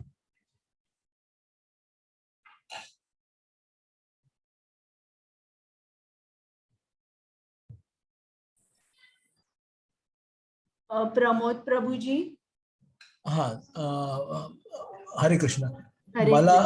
मला अकर्माबद्दल थोडस सांगाल का? त्यावेळेला काहीतरी चालेल, विचलित झालं होतं. हा, अकर्म म्हणजे त्याचं exact word to word translation म्हणजे इनऍक्शन. इनऍक्शन. तर आता समजा आता नारद मुनी हे काय करतायत, जर तुम्ही श्रीमद भागवतात वाचलं तर ते सारखे भ्रमण करत असतात आणि ते लोकांना भक्त बनवतायत, लोकांना कृष्णाबद्दल सांगतायत, लोकांना सांगतायत जप करा, कृष्णाचं नाम घ्या. तर हे अकर्म झालं. ते खूप प्रवास करतायत, लोकांना मदत करतात, त्यांचं मार्गदर्शन करतायत. हे एक उदाहरण झालं. दुसरं उदाहरण म्हणजे जनक राजा. तर जनक राजा सुद्धा एक राजा होता. आणि तो कसा राजा होता की त्याला पूर्ण माहित होतं की आपण जे राज्य करणार आहोत ते मी राजा आहे, पण मी कृष्णाच्या आनंदासाठी राज्य करणार आहे. किंवा युधिष्ठिर महाराज कृष्णाच्या आनंदासाठी मी राज्य करतो. मग ते सगळं त्यांनी जे काय राज्य केलं ते कृष्णासाठी केलं. तर हे पण अकर्म झालं. म्हणजे आपण काय करू शकतो, आपण जप करू शकतो, आपलं जे कर्तव्य आपण करतोय ते कृष्णासाठी करू शकतो. मग हे सुद्धा आपलं अकर्म झालं. अकर्म म्हणजे जप करणं, संकीर्तन करणं, आता तुम्ही भगवद्गीता ऐकताय ते सुद्धा अकर्म झालं. किंवा तुम्ही मंदिरात जाऊन सेवा कराल त्याला अकर्म म्हणतात. म्हणजे थोडक्यात म्हणजे सेवा कृष्णासाठी जेव्हा आपण करतो ते अकर्म होतं. म्हणजे ती ऍक्शन असते, पण ऍक्शन मध्ये देर इज इनऍक्शन, म्हणून अकर्म. आणि ही एक गोष्ट मी तुम्हाला म्हटलं ती सांगते, त्यात त्यांनी अकर्म सांगितलेलं आहे, म्हणजे तुम्हाला कदाचित ती समजेल. तर ही गोष्ट भागवतातली आहे, स्कंद 9. तर हा इकडे तुम्हाला एक भक्त दिसतोय. हा राजा असतो बरं का, आणि हा राजा कृष्णाचा मोठा भक्त असतो. तर तो खूप खूप दानशूर असतो.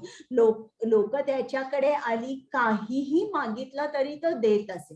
त्याच्यामुळे काय झालं, हळूहळू त्याचे पैसे होते ते कमी झाले, सोनं चांदी कमी झालं, आणि अशी पाळी आली की त्याच्या घरी अन्न सुद्धा नव्हतं खायला. आणि जवळजवळ 48 दिवस तो राजा आणि त्याचा परिवार म्हणजे त्याची राणी, मुलं यांना उपासमार झाली, काही नव्हतं खायला.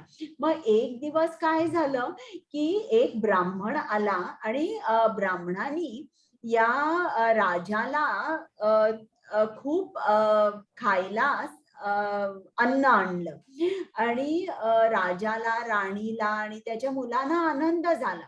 आणि मग राजा अन्न ग्रहण करणार तितक्यात एक शूद्र आला, आणि शूद्र म्हणाला की मी खूप दिवस खाल्लेलं नाही आणि मला तुम्ही अन्न द्याल का. मग तो राजा म्हणाला बरं. मग त्यांनी अन्न दिलं त्याला खायला.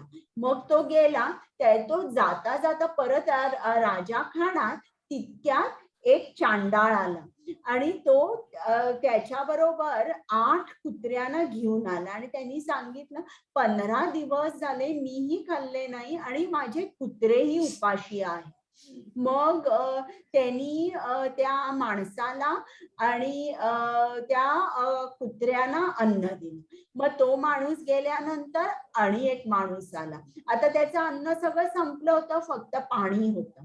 तर तो म्हणाला मी किती दिवस पाणी घेतलेलं नाहीये, मला बोलताही येत नाही, माझ्या घशाला कोरड पडली. असं म्हटल्यावर या राजाने सगळं पाणी दिलं, आणि पाणी देताना त्यांनी विचार केला की बाबा या माणसाची तहान जी आहे ही पूर्ण भागू दे, माझ्याकडे काय पाणी खूप जास्त नाहीये. आणि जेव्हा त्यांनी असं म्हटलं तेव्हा त्याच्या समोर जो चांडाळ होता आणि जो अगोदर शूद्र होता त्यांचं रूपांतर झालं ब्रह्म आणि शिव यांच्यामध्ये. इकडे तुम्हाला दिसतंय ना शिव आणि ब्रह्म. आणि त्यांनी या राजाला खूप आशीर्वाद दिले. आता या राजाने काय केलं, अकर्म केलं. त्यांनी काय विचार केला की प्रत्येक माणसामध्ये परमात्मा आहे, त्या परमात्म्याला मी आनंदी ठेवणार, मला काही उरलं नाही तरी चालेल, पण मी हे सर्व जे काय माझ्याकडे आहे ते जे लोक दुःखी आहेत त्यांना देऊन टाकणार आहे. तर हा जो राजा होता त्याला अष्टसिद्धी नको होती, त्याला काही नको होतं, पण त्याला वाटत होतं की जो परमात्मा इतर शरीरांमध्ये राहतो तर तो आनंदी राहावा, हे सगळे लोक आनंदी राहावे, तर तो दुःखी होता. म्हणजे असा वैष्णव जो असतो तो दुःखी असतो, म्हणजे दुसऱ्यांचं दुःख बघून तो दुःखी होतो. तर इकडे हा जो हे जे काय कर्म करत होता ते अकर्म झालं, तो कृष्णासाठी करत होता. आता तुम्हाला लक्षात आलं का कर्म म्हणजे काय, अकर्म म्हणजे काय? आलं लक्षात. पण माझा त्याच्यात आणखीन एक प्रश्न तयार झाला की हे सगळं बघितल्यावर हे पुराणातलं किंवा जुन्या काळातलं आहे, बरोबर आहे. सध्याच्या काळात अकर्म असं करायला गेलं तर आपण टिकून राहू शकू का जगात? हो बरोबर आहे. आता श्रीला प्रभुपादांनी काय केलं, अकर्मच तर केलं. आता तुम्ही आता तुम्हाला असं वाटत असेल तर तुम्ही कुठल्याही इस्कॉन मंदिरात जा आणि तिकडे काय प्रकारात सेवा चालू असते, काय लोक करतात, हे तिकडे जाऊन तुम्ही एक्सपिरियन्स घ्या, मग तुम्हाला समजेल. आणि अकर्म करायला तुम्ही घरच्या घरी सुद्धा करू शकाल. अकर्म तुम्ही काय करू शकाल की रोज आपण प्रसादच ग्रहण करायचा, जे काय घरी होतं ते पहिल्यांदा कृष्णार्पण करायचं की कृष्णा हे सर्व मी तुझ्यासाठी करतो. जेव्हा तुम्ही बाहेर जाता भाजी आणायला, फळं आणायला, तेव्हा असा विचार करून जा की मला कृष्णासाठी हे सगळं आणायचंय. मग जेव्हा तुमचा पगार येतो तेव्हा जितका होईल तितका, अगदी 1% चालू केलं तरी चालेल, पण दर महिन्याला माझा पगार आल्यावर त्यातले 1% मी कृष्णाला देईन. मग तुम्ही काय करू शकाल, आता कधी तुमच्या मित्रांना किंवा नातेवाईकांना घरी मुद्दामून बोलवून त्यांना कृष्णाचा प्रसाद द्या, त्यांना श्रील प्रभुपादांनी लिहिलेली पुस्तकं आहेत ती द्या, असं करून तुम्ही सुद्धा अकर्म करू शकाल. किंवा आता इस्कॉन मध्ये काय बरेच जण आता आपण बघतो की रस्त्यावर भिकारी असतात आणि आपण पटकन 10 रुपये किंवा त्यांना काहीतरी खायला देतो, पण ते कृष्णामार्फत केलं पाहिजे. म्हणजे आता तुम्ही जाताना ग्लुकोज बिस्किटच्या पुढे घेऊन जाऊ शकता, पण ते घरी अगोदर ही सगळी बिस्किटं कृष्णाला अर्पण करा आणि मग प्रसाद म्हणून ती इतरांना तुम्ही द्या. तर असं कितीतरी तुम्ही करू शकता, कितीतरी. तुम्ही ऑफिसमध्ये कामाला जाता किंवा समजा जर तुम्ही ठरवलं की मी आता हॉस्पिटलमध्ये लोकांना मदतीला जाईन, तेव्हा जेव्हा तुम्ही तिकडे जाल तेव्हा एक लक्षात ठेवा की तुमची इंद्रिय ही कृष्णाने दिलेली आहेत, तुम्हाला बुद्धी, निर्णय शक्ती सुद्धा कृष्णाने दिले. मग तुम्ही जे कर्म करताय ते तुम्ही म्हणा, हे मी कृष्णा तुझ्यासाठी करतोय, मला याच्यातून काहीही फळ नकोय, माझी काहीच अपेक्षा नाही. असं करून तुमचं कर्म जे आहे ते कृष्णार्पण जेव्हा तुम्ही कराल तेव्हा ते अकर्म होईल. तुम्ही लोकांना इस्कॉन बद्दल माहिती द्या. आता जसं दर महिन्याला 18 दिवसाची भगवद्गीता असते, तर फेब्रुवारीमध्ये असेल तेव्हा तुम्ही स्पेशली फोन करून तुमच्या मित्रांना, नातेवाईकांना सांगा की असं इस्कॉन मध्ये भगवद्गीताचा 18 दिवसांचा एक उपक्रम चालू आहे, तर तुम्ही निश्चित जा. हे तर अकर्म झालं ना. बोलू का मी मॅडम? बोला. याचं म्हणजे थोडक्यात सांगायचं म्हणजे देवाचं नाव घेऊन कुठलंही चांगलं सत्कर्म केलं तर ते अधर्म झालं. Yes, correct. थँक्यू, धन्यवाद.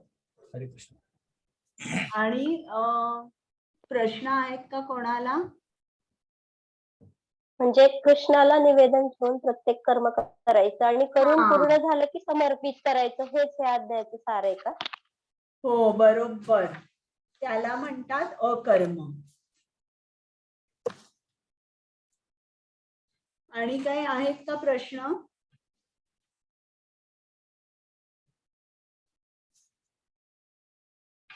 कोणाला? आणि कर्मामध्ये तुम्ही कधी अडकू नका बरं का, की हे असं का झालं, हे माझ्या आयुष्यातच हे असं काय, हा विचार करत बसायचा नाही तुम्ही. म्हणजे आपलं कमीत कमी नुकसान कसं होईल इकडे विचार करायचा आणि नेहमी पुढचा विचार करायचा की मला आता कृष्णाकडे जायचंय, मला कृष्णाकडे जायचंय, मला खरा आनंद घ्यायचा. तर जे काही झालंय ना त्याच्यावर आपण विचार नाही करत बसायचा.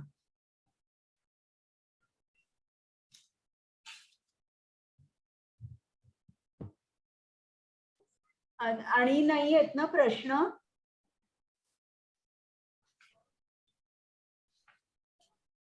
गायत्री माताजी. हरे कृष्ण माताजी. हरे कृष्ण. जी पशु हत्या होती किंवा म्हणजे आपल्या इंद्रिय तृप्तीसाठी माणसं पशु हत्या करतात, तर त्या आत्म्यांचं काय होतं? काय म्हटलं? इंद्रिय तृप्तीसाठी म्हणजे खाण्यासाठी वगैरे काही लोक पशु हत्या करतात ना. मला ऐकू येत नाहीये. काय? हरे कृष्ण, येतोय का आवाज? जरा तुमचा व्हॉल्यूम लो आहे.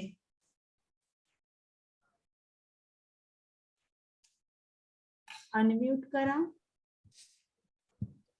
हा, हरे कृष्ण. हा, येतोय. आपण म्हणजे आता खाण्यासाठी वगैरे पशु हत्या होती की नाही, काय म्हणतात, तर त्या आत्म्यांचं काय होतं? मग आता तुम्हाला मी एक गोष्ट सांगते, तर त्या गोष्टीवरून तुम्हाला उत्तर मिळेल आणि त्या गोष्टीवरून आणि एक मिळेल की जे काय आपल्या आयुष्यात होतंय त्याचा जास्त विचार करायचा नाही, हे असं का झालं. तर आता मी गोष्ट सांगते तुम्हाला की एक ब्राह्मण होता आणि तो ब्राह्मण नेहमी सत्य बोलायचा.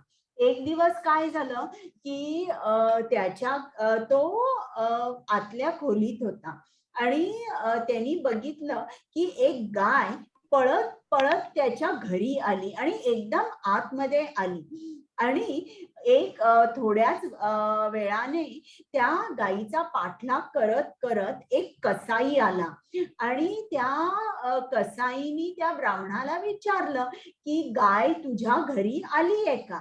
आता हा ब्राह्मण धर्म संकटात पडला, मी खरं बोलू का की खोटं बोलू. मग त्यांनी विचार केला मी ब्राह्मण आहे आणि माझा धर्म आहे की सत्य बोलायचं, म्हणून आणि पण जर मी बोललो तर हा कसाई लगेच या गायीला मारेल आणि गायीला मारणं हे पाप झालं. म्हणून उजव्या हाताने त्यांनी बोट करून दाखवलं आणि बोलला काही नाही. तो कसाई गेला आणि याला त्यांनी त्या गायीला मारलं. आता पुढच्या जन्मी हा ब्राह्मण चांगला होता, देवाचा जप वगैरे करायचा. पुढच्या जन्मी हा ब्राह्मण झाला आणि ब्राह्मण झाल्यानंतर तो एक दिवस एका गावाहून दुसऱ्या गावावर चाललेला आणि रात्र झाली आणि तिकडे त्याला एक घर दिसलं. म्हणून त्या घरच्या मालकाला त्यांनी विचारलं की मी तुमच्या व्हरांड्यामध्ये एक रात्र झोपू का. मग तो मालक म्हणाला ठीक आहे तुम्ही झोपू शकता. तो म्हणतो सकाळ झाली की मी लगेच जाईन. आणि मध्यरात्री काय झालं, हा जो घरचा मालक होता त्याची बायको बाहेर आली आणि त्या ब्राह्मणाला म्हणाली ब्राह्मण देवा तुम्ही जरा उठता का, मला तुम्हाला काहीतरी सांगायचंय. मग तो ब्राह्मण घाबरून उठला की ही काय बोलते बाई.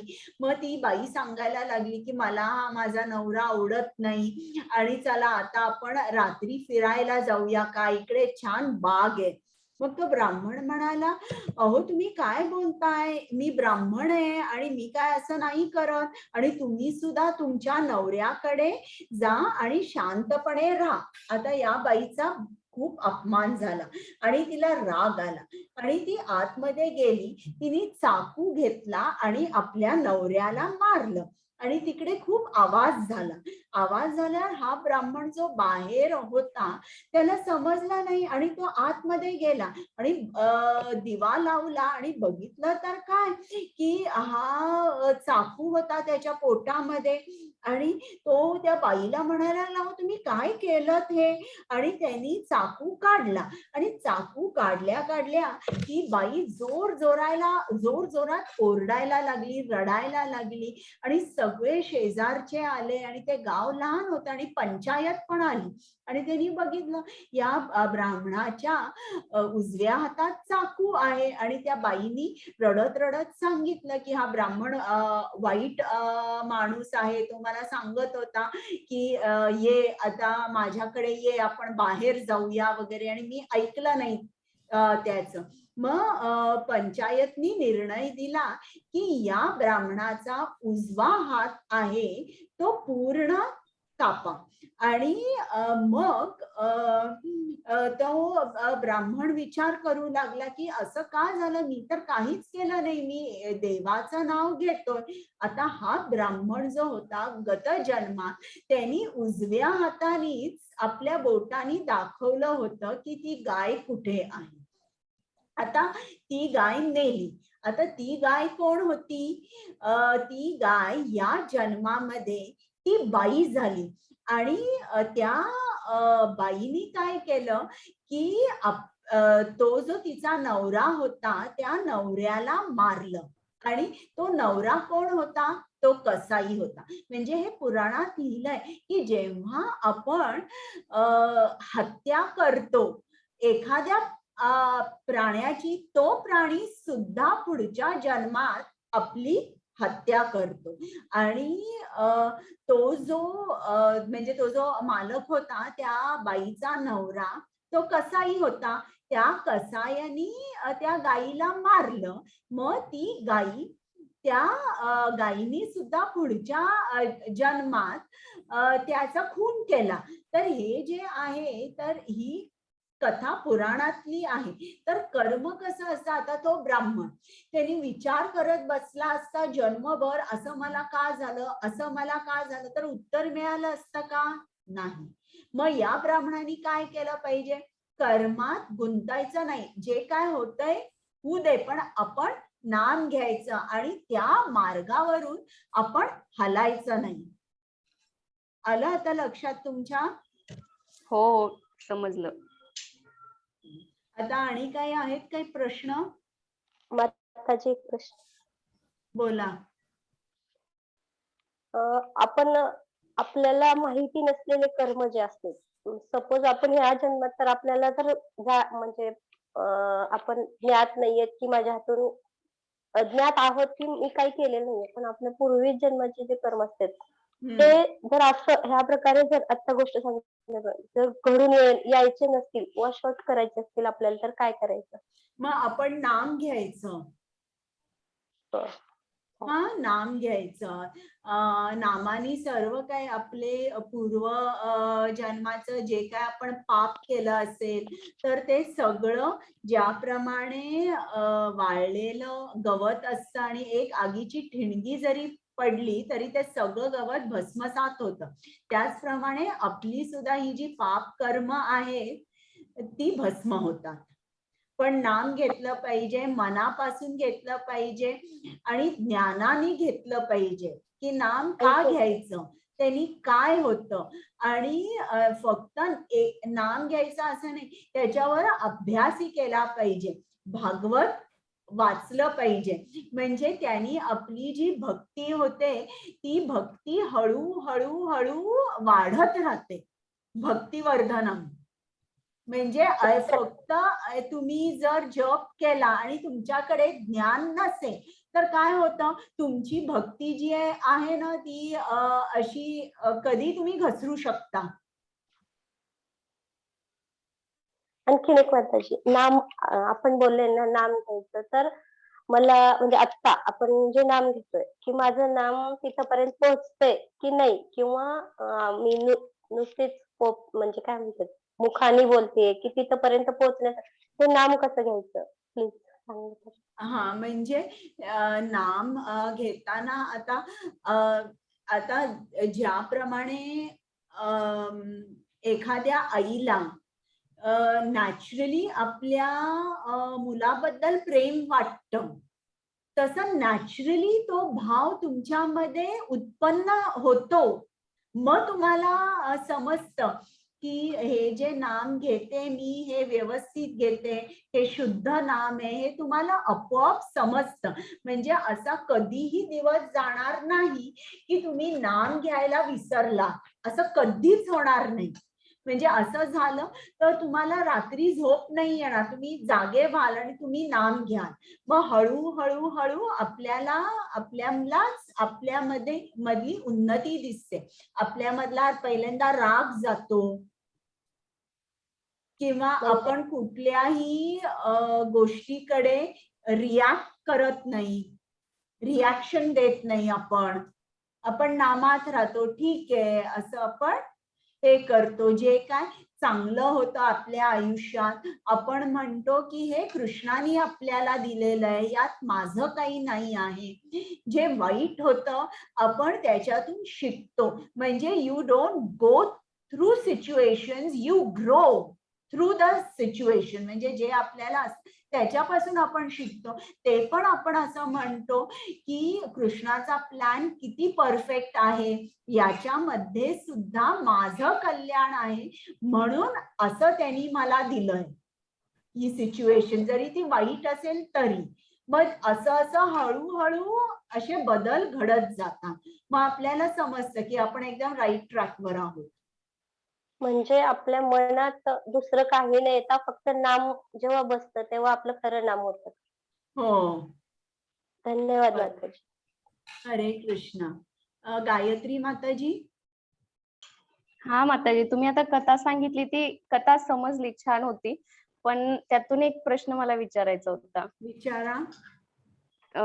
ती बाई जी होती, आता तिने आपल्या नवऱ्याचा खून केला, हे तिचं कर्मच होतं की म्हणजे ते तिला करावंच लागणार होतं, तर त्यातून तिला पुढच्या जन्मी अजून तिच्या ह्याच्यावर काही पाप होणार होतं का? तिने नवऱ्याचा खून तसंच केलं, होतं ना की ते फक्त चक्र चालत राहणार.